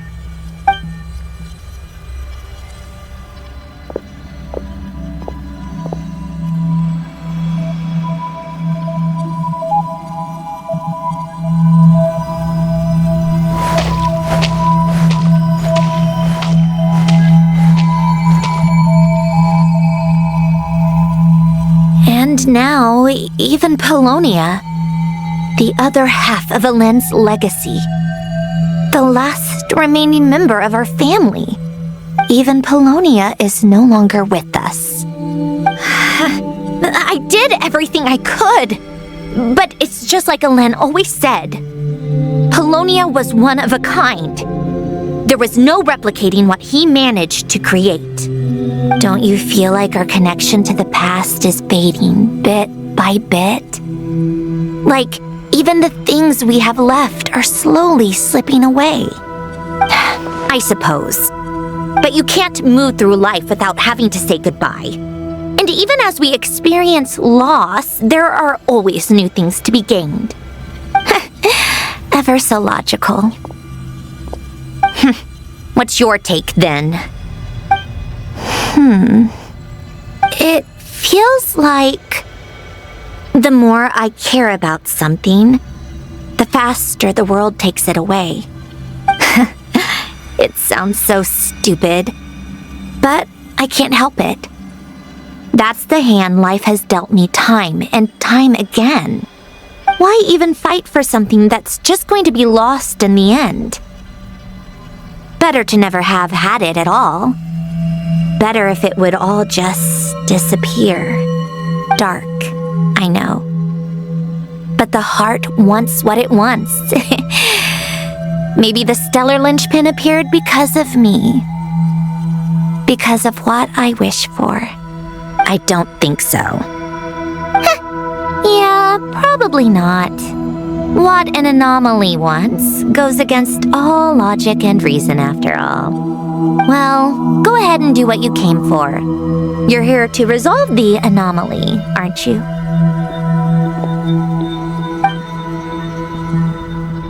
Yes. What's it gonna be? Keeping me imprisoned here like before? Or eliminating me entirely, like debugging a code? That might actually be a mercy. I don't care. I just don't want to experience the pain of loss ever again. Go ahead. I'm ready.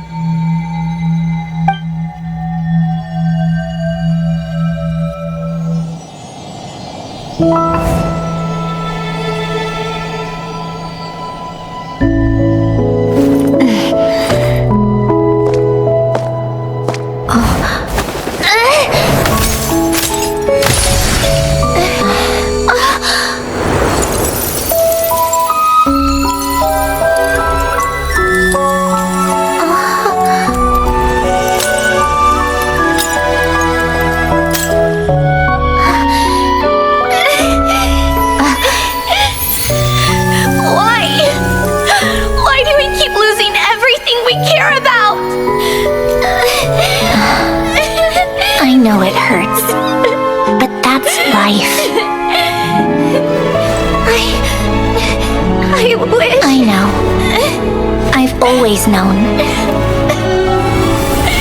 Because we've been one all along.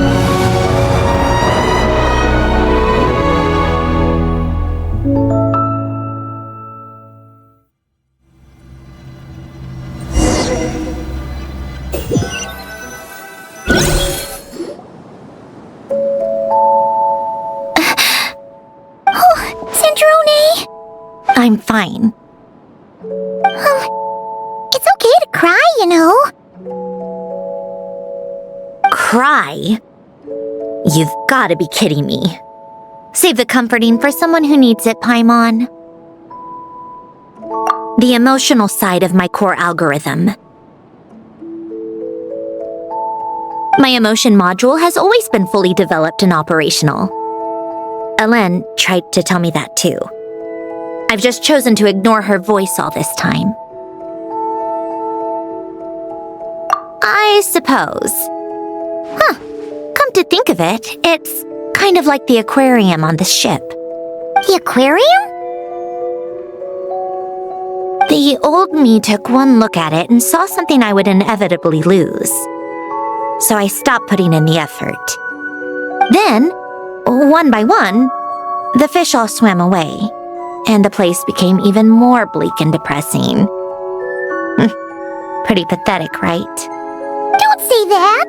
A lot of people would feel the same. It just shows how much you care about what you have. Now? After seeing what you've done with the aquarium, I have to admit, I think it's beautiful. It's like you said, we get to keep the things we gain along the way. And those are things that can never be replaced, because we choose to hold them in our hearts. Well said! Besides, I've already died once. I'd be stupid not to make the most of this second chance. Right! Earlier you, or your inner self, mentioned something about her wish. What was it? You think that's something you can just ask and I'll tell you? Think again. I may have accepted my emotional self, but I'm not about to go all soft and mushy on the inside and pour my heart out.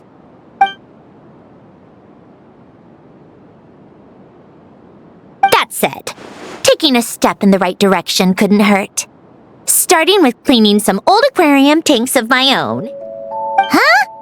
Metaphorically speaking, I mean. Come on, let's head back to the ship. I need to talk to that shaman. Huh?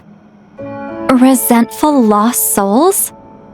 You couldn't get comfortable sleeping near the Opera Epicles, right? Well, I bet that's why.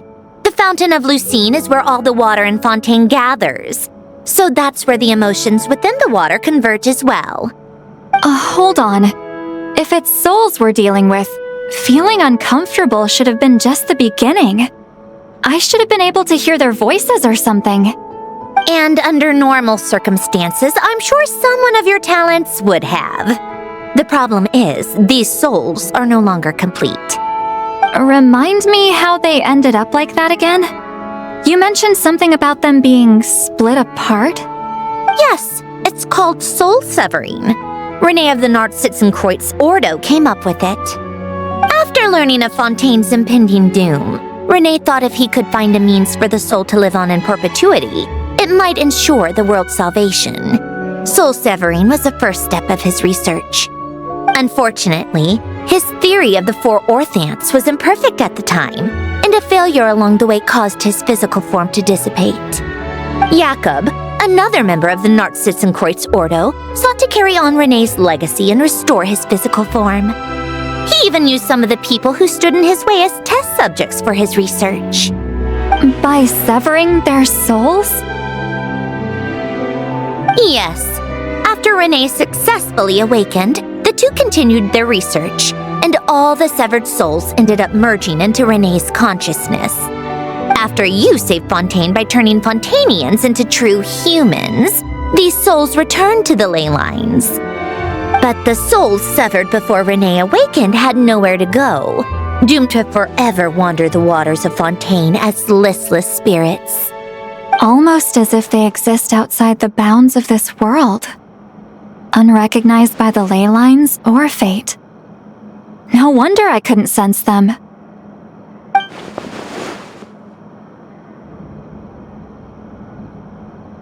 Not only that, but over time, they began to fuse with other entities. Their inner resentment lured in all sorts of evil beings, which corrupted and defiled them into nothing more than accumulations of filth. But the full transformation must have been recent. Otherwise, the Udex surely would have noticed.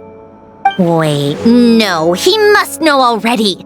That would explain the underwater Melazine patrols. No wonder I kept running into officers from the Mara Chaussee Phantom earlier. In that case, let's go find Nervalette and we can sort it out together. No, not just yet. Why not? For one, the diplomatic castle alone would be a nightmare. Even though I haven't reported back to Snezhnaya yet, I'm not planning to leave the Fatui anytime soon. Besides, with me here, success is a done deal. Involving other people would just complicate things. All I need is for Miss Lolly to help pinpoint the location of this monstrosity. Think you can do it? With my eyes closed. This is what I do. I'm a lot better at it than manning a desk, at least. But, how exactly do you plan on resolving this soul stuff? Even to me, there's no obvious answer. Seems pretty complicated, all things considered. Just trust me. I have the perfect solution. Oh, all right. If you're that confident, we'll follow your lead. Why the sudden interest in helping Fontaine with this, Androne? You never knew Renee and the others, right? No, I didn't. And you're right. This problem has nothing to do with me. I wouldn't get within 10 feet of the Nartsitzenkreuz Ordo or its members. But in his later years, Elen told me he regretted not helping his best friend when he needed it the most. He also felt sorry towards Marianne for being too lost in his mechanical research to look after her properly. If he were still with us, I think he'd do the same. He might have a few choice words to say about it, but even after everything, he wouldn't leave his friend's mess for someone else to clean up. Friends shouldn't hold grudges or leave behind regrets. Fixing what happened between him and Renee was one of his greatest wishes. All I'm doing is fulfilling it in his stead. You know, you really do seem a little different now. You mean everything that just happened wasn't for nothing? Why, thank you for pointing out the obvious, Paimon.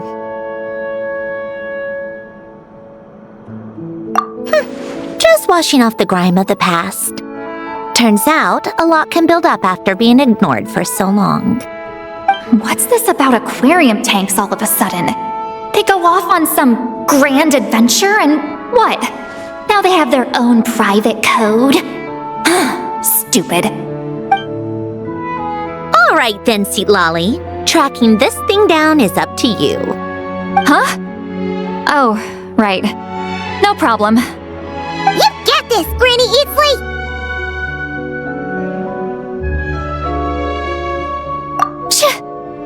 You!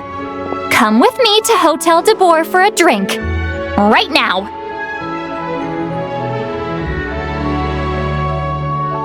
Why? Because I said so! Miss Guillotin, I'll report back on the location tomorrow morning. Just need a drink or two first to bolster me up. Well, don't let me keep you. All right, you. Time to go. I've got scores that need settling. Huh?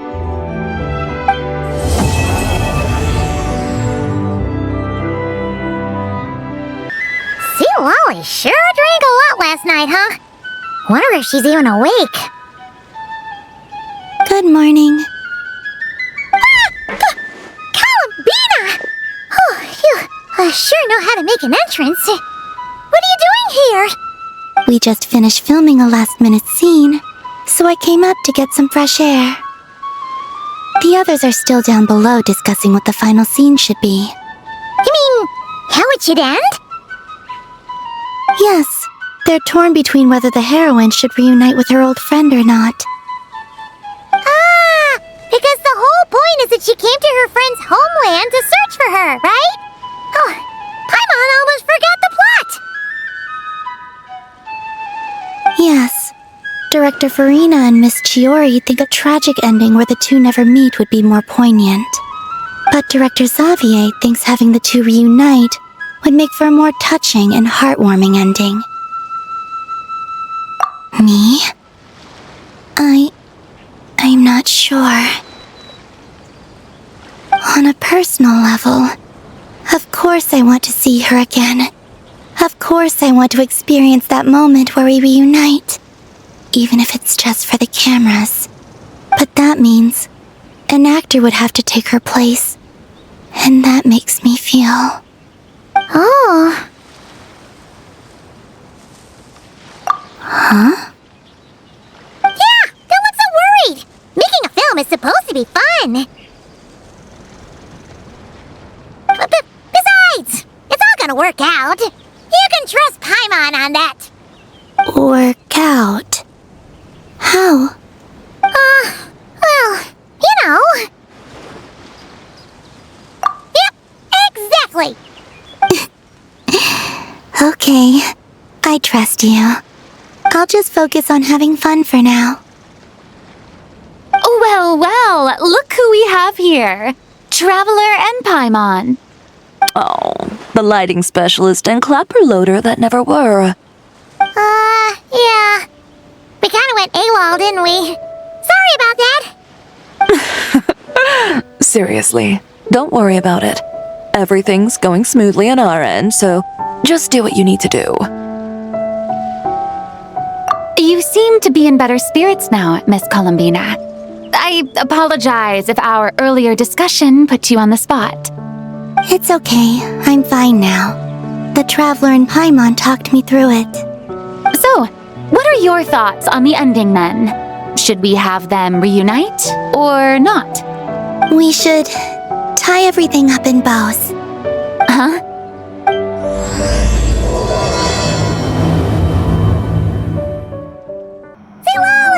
We're here! Oh, right on time. Well, yeah. We weren't the ones who drank our weight in alcohol yesterday. What? Are you suggesting Granny can't handle her liquor? It takes a lot more than that to get me drunk. Really? 'Cause, you stopped making sense after a while. Did I? Huh. News to me. I didn't say anything too crazy, I hope. Let's see. You spent half an hour bad-mouthing Auroron, half an hour complaining about work, an hour talking about light novels, and, Paimon kind of fell asleep after that. Are they gone? Oh, the crew? Yeah, we bumped into them on the deck, but they just left. Wait, but now that everything with your core is sorted out, what's stopping you from seeing Columbina? She misses you a lot. I just want to deal with this mess first. Besides, this is a perfect chance to make her jump for once. I have to plan it out more. But enough about that. Were you able to pinpoint the location of our target? Of course! When Granny Eatsley promises something, she delivers. Great, let's see. Morte region. Oh, wait, this is the Tower of Gestalt. The place the souls were severed. Is that the source of the resentment? Or is it the Narcissenkreuz Ordo in general? Let me come with. This thing's movement isn't fixed. If it's not at this location when we get there, I can use a ritual to summon it. You've already gone to more than enough trouble. I don't mind. These old bones have nothing better to do anyway. Summoning a spirit isn't going to do me in. Besides, if I don't go, they'll just have more inside jokes I can't join in on. All right then. I appreciate it. Ha! There's no time to lose. Let's head out!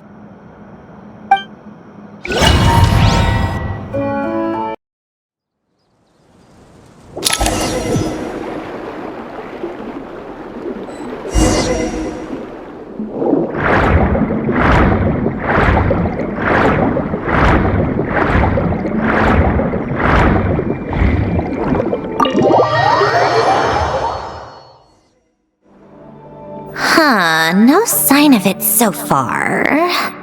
Should I start the summoning ritual? Let's drain the water from this floor of the tower first. It'll make it easier to move around. Wait, we can do that? Of course. Alan and Renee both saw the future that awaited Fontaine and even shared a few methods for waterproofing buildings. The principle behind it is... Not important. Just unlock the mechanisms in the order I tell you.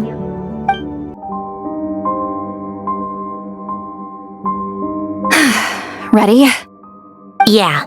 When this thing appears, I'll try talking to the souls inside. But more than likely, they've already been driven to madness. If communication fails, we'll have a battle on our hands. In that case, Paimon better find a hiding spot. If a fight does break out, I should be the one to deliver the final blow. Trust me on that. Understood. All right, I need quiet. Wandering spirits drifting along the tides, hear me now. Broken souls, silenced, torn apart and forsaken. Follow the traces of the past and return to us. Let resentment recognize resentment. Let vile entities be drawn together. And in this place, take form once more.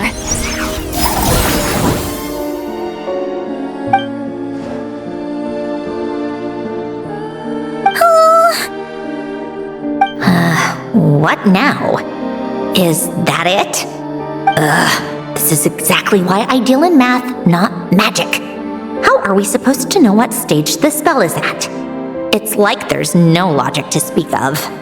Mechanical science is so much easier to...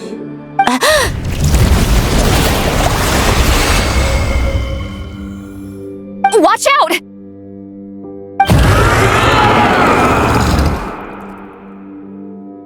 Hey, you! Or whoever's inside of you. I need you to listen to me. I'm a descendant of Fontaine's Lord Artificer, Alain Guillotin. I can make you whole again and return you to the ley lines. You just need to work with me here. Centrone!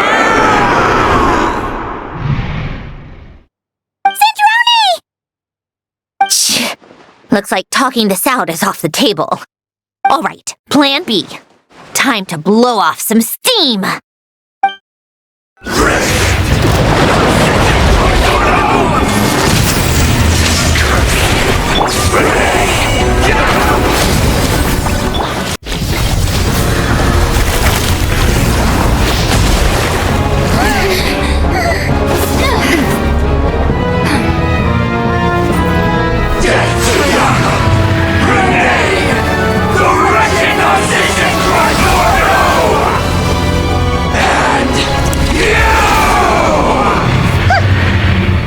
I'm not like them.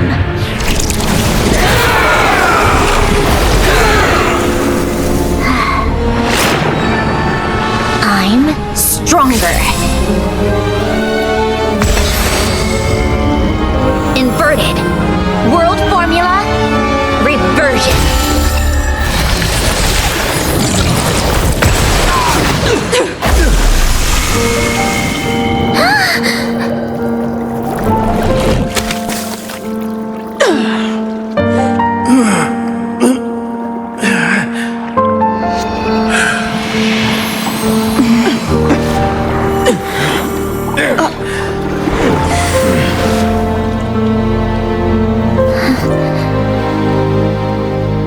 Be at peace among the tides. Lost souls.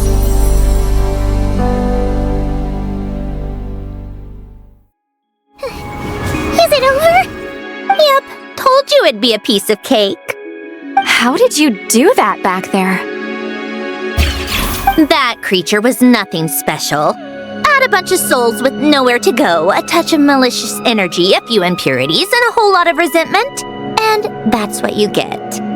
All I did was separate the original souls from the rest of the filth, allowing them to be accepted by the current rules of the world. The principle behind the world formula is divergence. Starting from a point of origin, it deconstructs and reconstructs the possibilities of the world to find certain answers. So, it would follow that reverse calculating the world formula allows us to achieve convergence and restoration instead. Using a numerological array, I was able to do just that. It's similar to the concept of homological reduction in mathematics. I reduced them to the basic fundamental essence of their being without changing their underlying nature. That meant... never mind. Judging by all the blank stares, I'm guessing you don't actually care. I think I finally understand how Outlanders feel when I ramble on about shaman stuff. Point is, it was super impressive! You really are amazing, Sandrone! You're just realizing that now? Ahem. Enough about that. We should get going. I'll go reset the mechanisms inside the tower. See you back on land.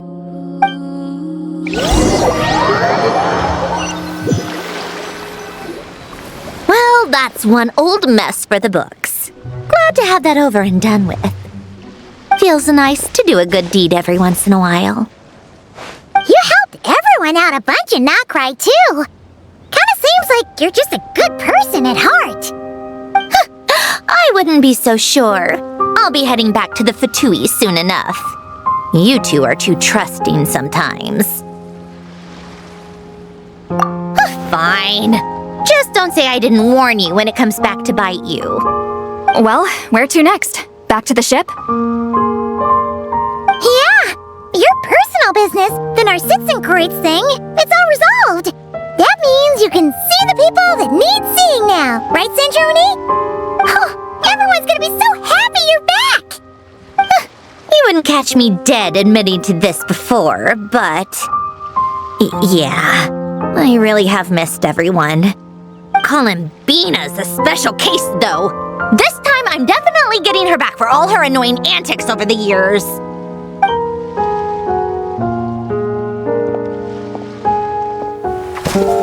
She'll sense me coming from a mile off. How am I gonna...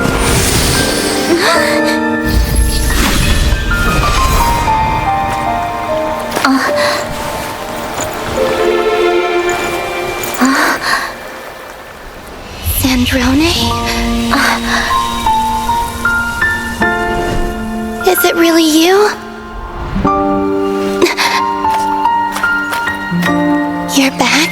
You didn't tell me. You avoided me. Why?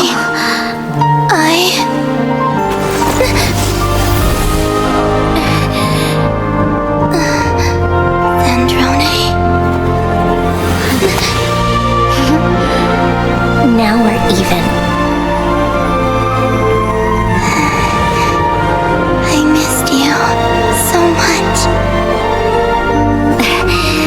That makes one of us, idiot. I'm here, Columbina.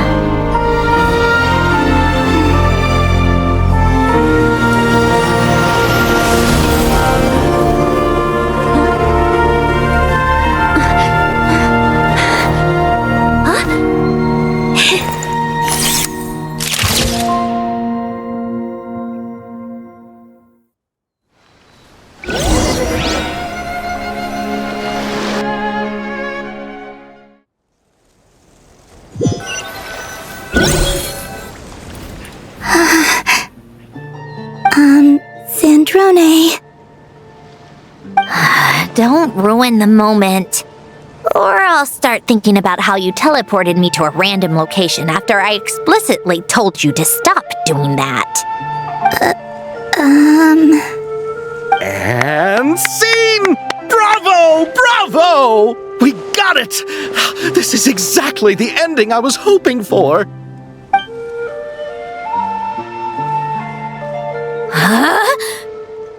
Where did you just go, Miss Columbina?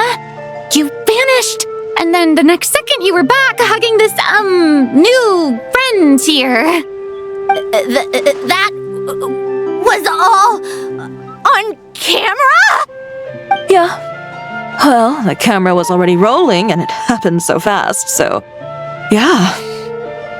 Hold on. This must be... Yep, my best friend. The one I was looking for. I never thought I'd actually get to see her again. I'm just so happy. Plus, the film got a happy ending too. It's all thanks to you, Sandrone. Sandrone? You couldn't stop being annoying for 1 second! Columbina!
insisted. Going to the opera house is the true way to enjoy a film. You get to see the audience's reaction in real time, too. The ending seemed to be received quite well. Paimon can't believe you let us include that in the final cut, Sandrone! You even agreed to help us reshoot a couple of shots. Thanks a million. Most of it was caught on camera already, so it's not like I had much of a choice. Besides, the film I'm in is going to be anything less than perfect. What are you laughing at? Nothing. It was just interesting to see us on screen together. I'm glad this moment is going to be preserved forever. Just a pity we didn't take home the Farina Award this time around. Well, artistic films can rarely compete with commercial ones. You should have prepared yourself for this the minute you changed the script. True. Oh, did I hear someone mention the Farina Award? Come on, don't gloat! I won't. Our crew winning the Farina Award was a team effort after all. Costume design, script adaptation, ooh, and the practical effects were so realistic. The flames and explosions even made me jump while we were filming. A lot of the effects were based on actual items the Special Patrol confiscated from criminals. Who knew they'd serve another purpose, right? But it turned out amazing! Really brought the thrilling scenes from the novel to life. Fontaine's film industry is seriously impressive. Which film did you vote for, Silali? Isn't it obvious? Great Detective Herlock, of course! That's the whole reason I'm here! You all should be proud, though. A lot of critics are saying really good things about your film, too. Longing and loss, searching for something even after it's gone. It's a film that makes you think about life and how important it is to explore those themes. Well, that is what the art of storytelling is for. Watching a film with friends is so much fun! There's so much to talk about! Ooh, let's throw a celebration later then! We're all old friends! Oh, we could find a place and chat to our heart's content! How about the Wingalette? That's perfect! Friends and family are more than welcome too. So if you want to bring people, don't be shy. You all can head over first and make yourselves at home. I'll bring over some refreshments in a bit. I just have one more stop to make first. Can I come? Fine. Not like you'd listen if I tried to stop you.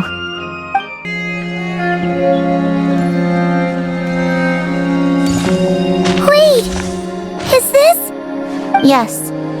Here lies Lord Artificer, Elaine Gaeltan. This is his grave. Oh. I'm sorry, Ellen. I'm sorry this is the first time I've been back since leaving Fontaine. I should have come to see you more often. I got your gift. I even cleaned up one of the Narcitz and Quêtes Ordo's messes along the way. Our home is just as quiet and warm as it always was. The flowers in the garden are still thriving. I'll make sure to tend to them more often from now on. Polonia received irreparable damage in battle. I should have taken better care of your invention. I'm sorry. Polonia was family to me. Just like you. You always said I was a fast learner. But I'm not so sure. It took me far too long to learn the things that truly matter. I never said this to you back then, but thank you for creating me. For giving me the chance to experience life. Being your family meant everything to me. Absolutely everything. Can I say a few words as well, Sandrone? Don't need my permission. Hello, Mr. Guillotin. I'm Sandrone's friend. You don't need to worry. Sandrone is doing great. Not only is she a brilliant scholar, she's made a whole bunch of friends too. And she takes great care of them. As if... She'll never admit it, but she's always there when her friends need it the most. I wouldn't even be here without her. So, if she ever needs help, her friends will be there in a heartbeat, including me. That's what best friends are for. Columbina. What else? Oh, she likes drinking bitter coffee, listening to piano music when she can't sleep. Turns out she even likes giving hugs. No, wait! Don't tell him all that! Huh? I don't understand. I didn't think you'd want to hide things from him. Well, yeah, but there are still things I don't want to say. Okay. I'll come by myself and tell him for you then. That's not what I meant! All right. Enough with the speeches. If no one has anything else to add, let's just leave it there. Should we say a few words too? Kinda seems like Columbina said it all. Oh, great idea!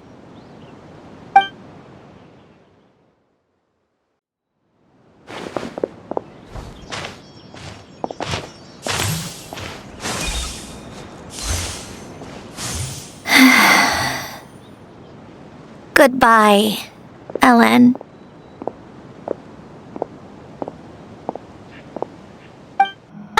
You made it! The party's already started. Oh, but, you didn't bring anyone else along? I thought you headed out to invite some friends. We did invite a friend, actually. She'll be here soon. She's even bringing some desserts to have over tea. You should join us later, Miss Farina. I do love a tea party. Then don't mind if I do. This seems like a fun occasion. Let's go talk with everyone. Good idea! We'll introduce you to all our old friends!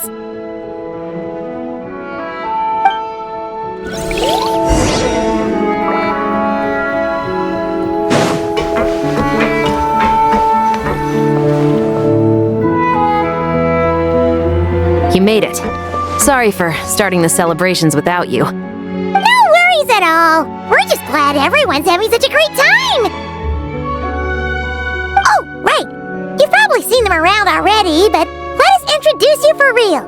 This is... Miss Columbina and Miss Guillotin, right? Oh, we saw the film you were in. It was so touching. Yep. This one started bawling her eyes out right next to me in the theater. I know. I didn't bring nearly enough tissues. Thanks. We saw your film, too. I memorized all your names. Oh, guess we can skip the introductions then. Our effects were pretty over the top, right? Some of the extras in the big scenes were actual members of the Spina di Rosula. So basically, your contribution was creating realistic-looking chaos. That wasn't the only realistic aspect. Miss Chevres and Miss Emily were also kind enough to lend their expertise on criminal investigations and forensics. Oh, it was nothing. I was just honored to take part and help out. Wow! No wonder your film turned out so good! You basically had an expert in every field. Talk about a stacked crew!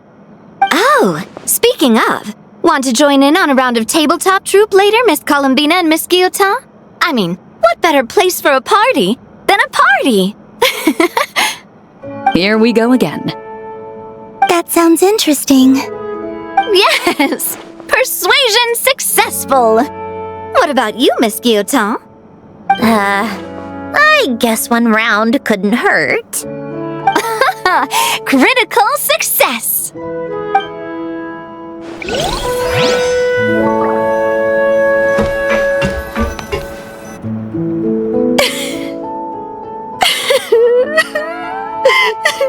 What a dream come true!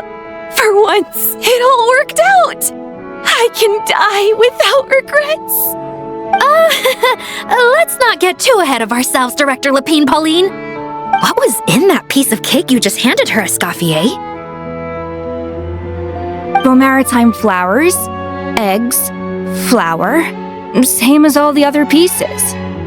What, you think I tampered with it? Playing a detective in real life now too, are we? It's so delicious. I'm so happy. My life has peaked.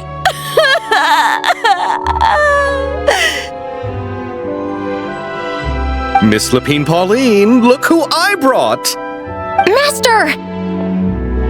Wait, what happened to your face? Why are you crying? Never mind my face. Here, let me introduce you. This is Miss Charlotte and Miss Escoffier. Things are sounding lively over here. Oh, look who it is! Perfect timing. I was so busy with the shoot, I feel like we barely got to talk. And the elusive Miss Guillotin. It's great to see you. Thank you so much for letting us use the boat free of charge. That was so generous of you. Oh, right. Introductions. This is Miss Charlotte and Miss Escoffier. That's kind of you, but I didn't really do anything. If you want to thank someone, it should be the Duke or the people who keep the boat in such good shape. Right. I'll head over in a bit and do just that. Miss Columbina? Yes? Could I interview you sometime? I'll treat you to some gâteau de bord for the trouble. There's only a limited amount available each day, but it's an absolute must-try when you're in Fontaine. Oh, sure. Bold of you to use my own cake as a bribe right in front of me. You know what? When else are we all going to be together like this? Come on, everyone! Grab your drinks!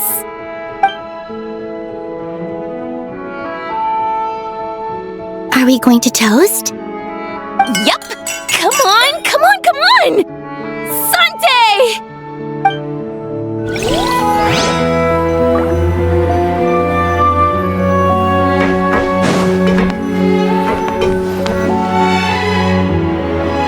Granny Eatsley, you're really not going to let us borrow these cute little stuffed toys for our magic show? First of all, Seat Laline and Eats Papa are Chi-Chi meal. They have inauspicious stars sealed within them, and they're my helpers, not toys. But the Grin Malkin Cat and Boggle Cat box are Linny and Lynette's helpers. And they still make good partners on stage. Agreed. We've never had a Chi-Chi meal pop out of our hats before. It would be quite the surprise. I think the audience would love it. If this was the Masters of the Night Wind, these kids wouldn't have even had the guts to say my name, let alone pester me like this. I'm terrible at dealing with requests like this. Oh, Traveler, quick, save me! You think you're so funny. Lady Sandrone, Lady Columbina. Hello. Don't look at me like that. I don't have any mechanisms for you to break. Don't be fooled by my sister's demeanor, Lady Sandrone. She's just as delighted as the rest of us to have you back. Well, I suppose when I'm not so busy, I could find some time when Arlecchino is around and bring over a few gifts to the House of the Hearth. You're too kind, Lady Sandrone. I'm sure just your visit alone would make Father more than happy. I just need to borrow them for a bit. I'll pull them out of my hat, give them a quick hug, then give them straight back. When did hugging become a part of it? Oh! I could lend you pair, so you have something to hug in the meantime. He gives really good hugs. I don't need something to hug in the meantime.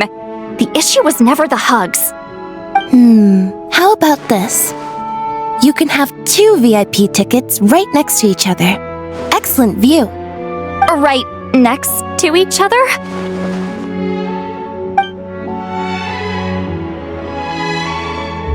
Yep, super quiet. No one will bother you.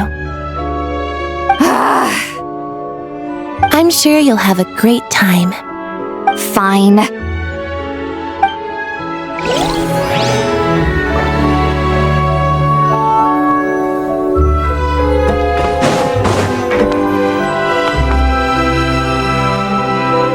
a second!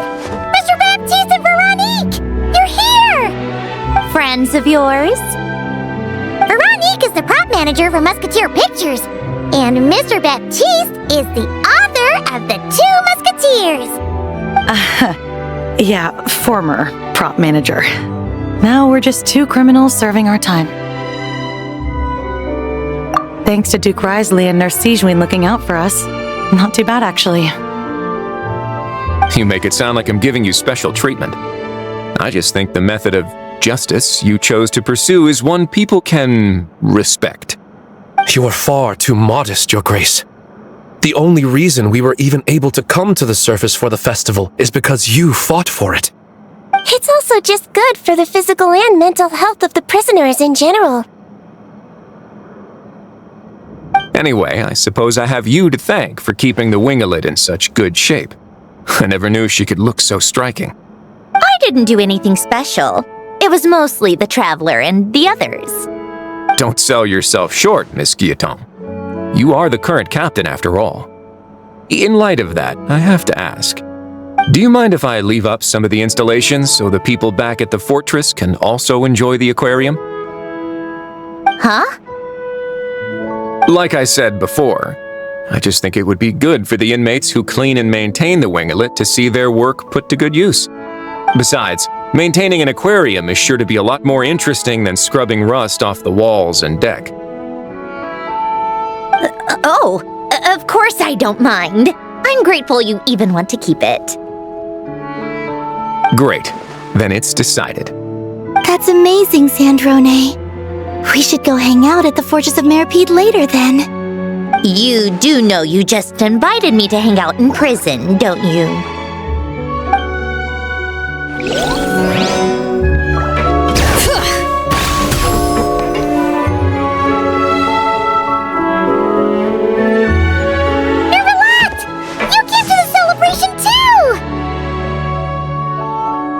Yes. I can only hope my presence does not make anyone ill at ease. Who's this? All right! This is Nervalette, the Udex of Fontaine. And this is Columbina and Zindrone. Greetings. Hello. These two must be the Fatus and former Fatus related to the recent incident in Nodcry. I read about them in the diplomatic report. The Udex? Oh, the dragon that cries a lot. Oh, well... Jeez, Columbina. That's your takeaway from all those Fatui meetings? Seriously? Is that truly how I'm portrayed in the Fatui's intelligence? You must put a lot of people in prison, then. Well, it would be more accurate to say I pass judgment on their crimes. All trials in Fontaine strive for fairness and justice, so as to avoid imprisoning the innocent. So, only the people who deserve it get sent to prison. Well, deserve is quite a subjective metric, is it not? At the very least, I can promise that in every trial over which I preside, I make every effort to deliver a fair verdict.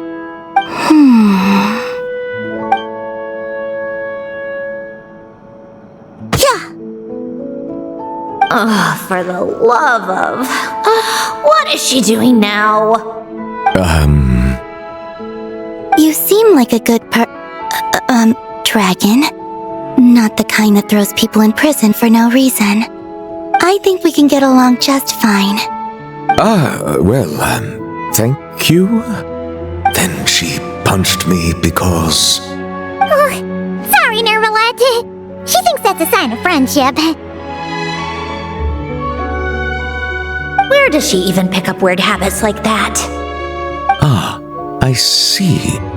I believe I have observed people on the streets of Fontaine expressing affection in a similar manner. I suppose I now know what it feels like. Yes, quite abrupt. You know, these two are surprisingly alike. Oh, looks like Arlecchino's here. Come on, Columbina. Let's go have ourselves a tea party.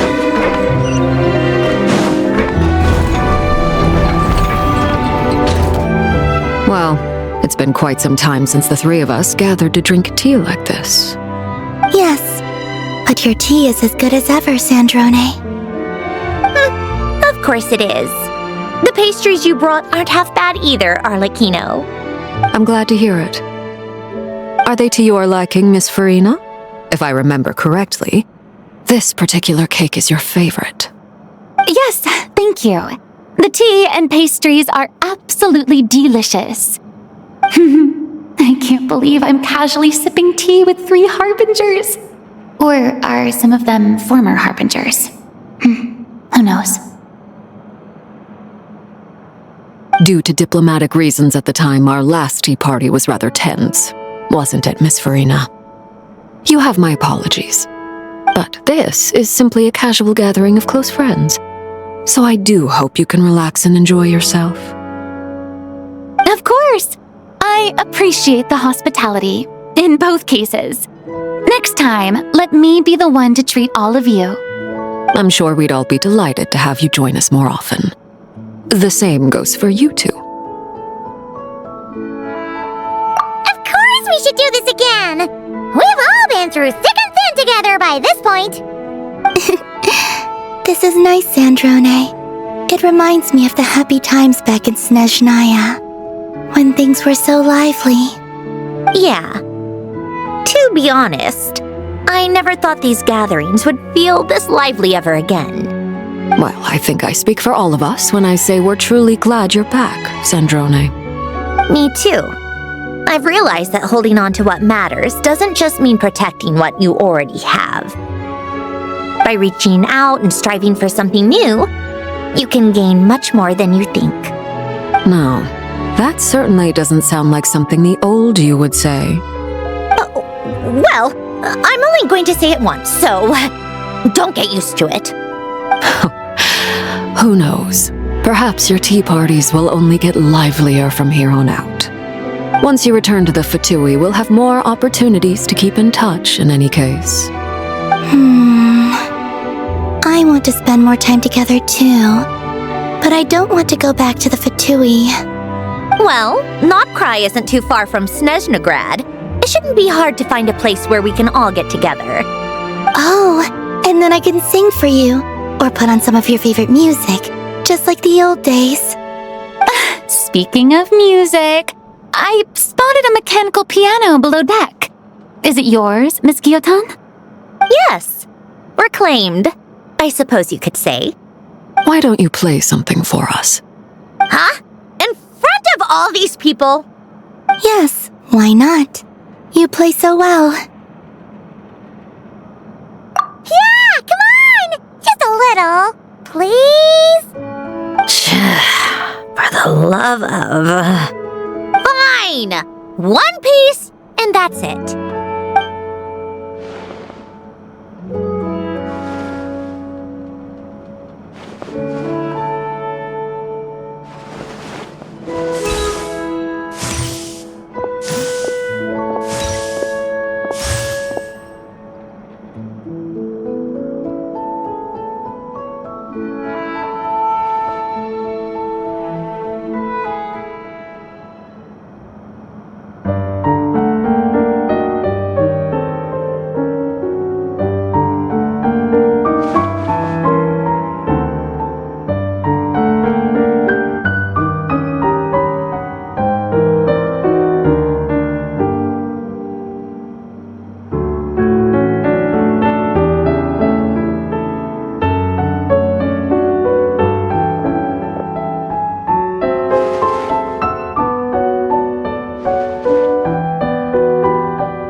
Musketeer pictures! Everyone ready? I'm not sure I should be in this one. Of course you should.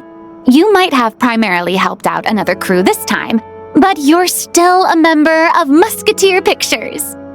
All right, thanks. I'll still stand a bit off to the side, though. Can I be in the picture too? Of course, Miss Veronique. I would have loved to have you in the last one, too, if circumstances had allowed it. Thank you, Director Xavier. Do I really have to be front and center? You're one of the lead actors! Of course you do! Nervous, Sandrone? No! All right, look at the camera! And 3, 2, 1... Musketeer Pictures!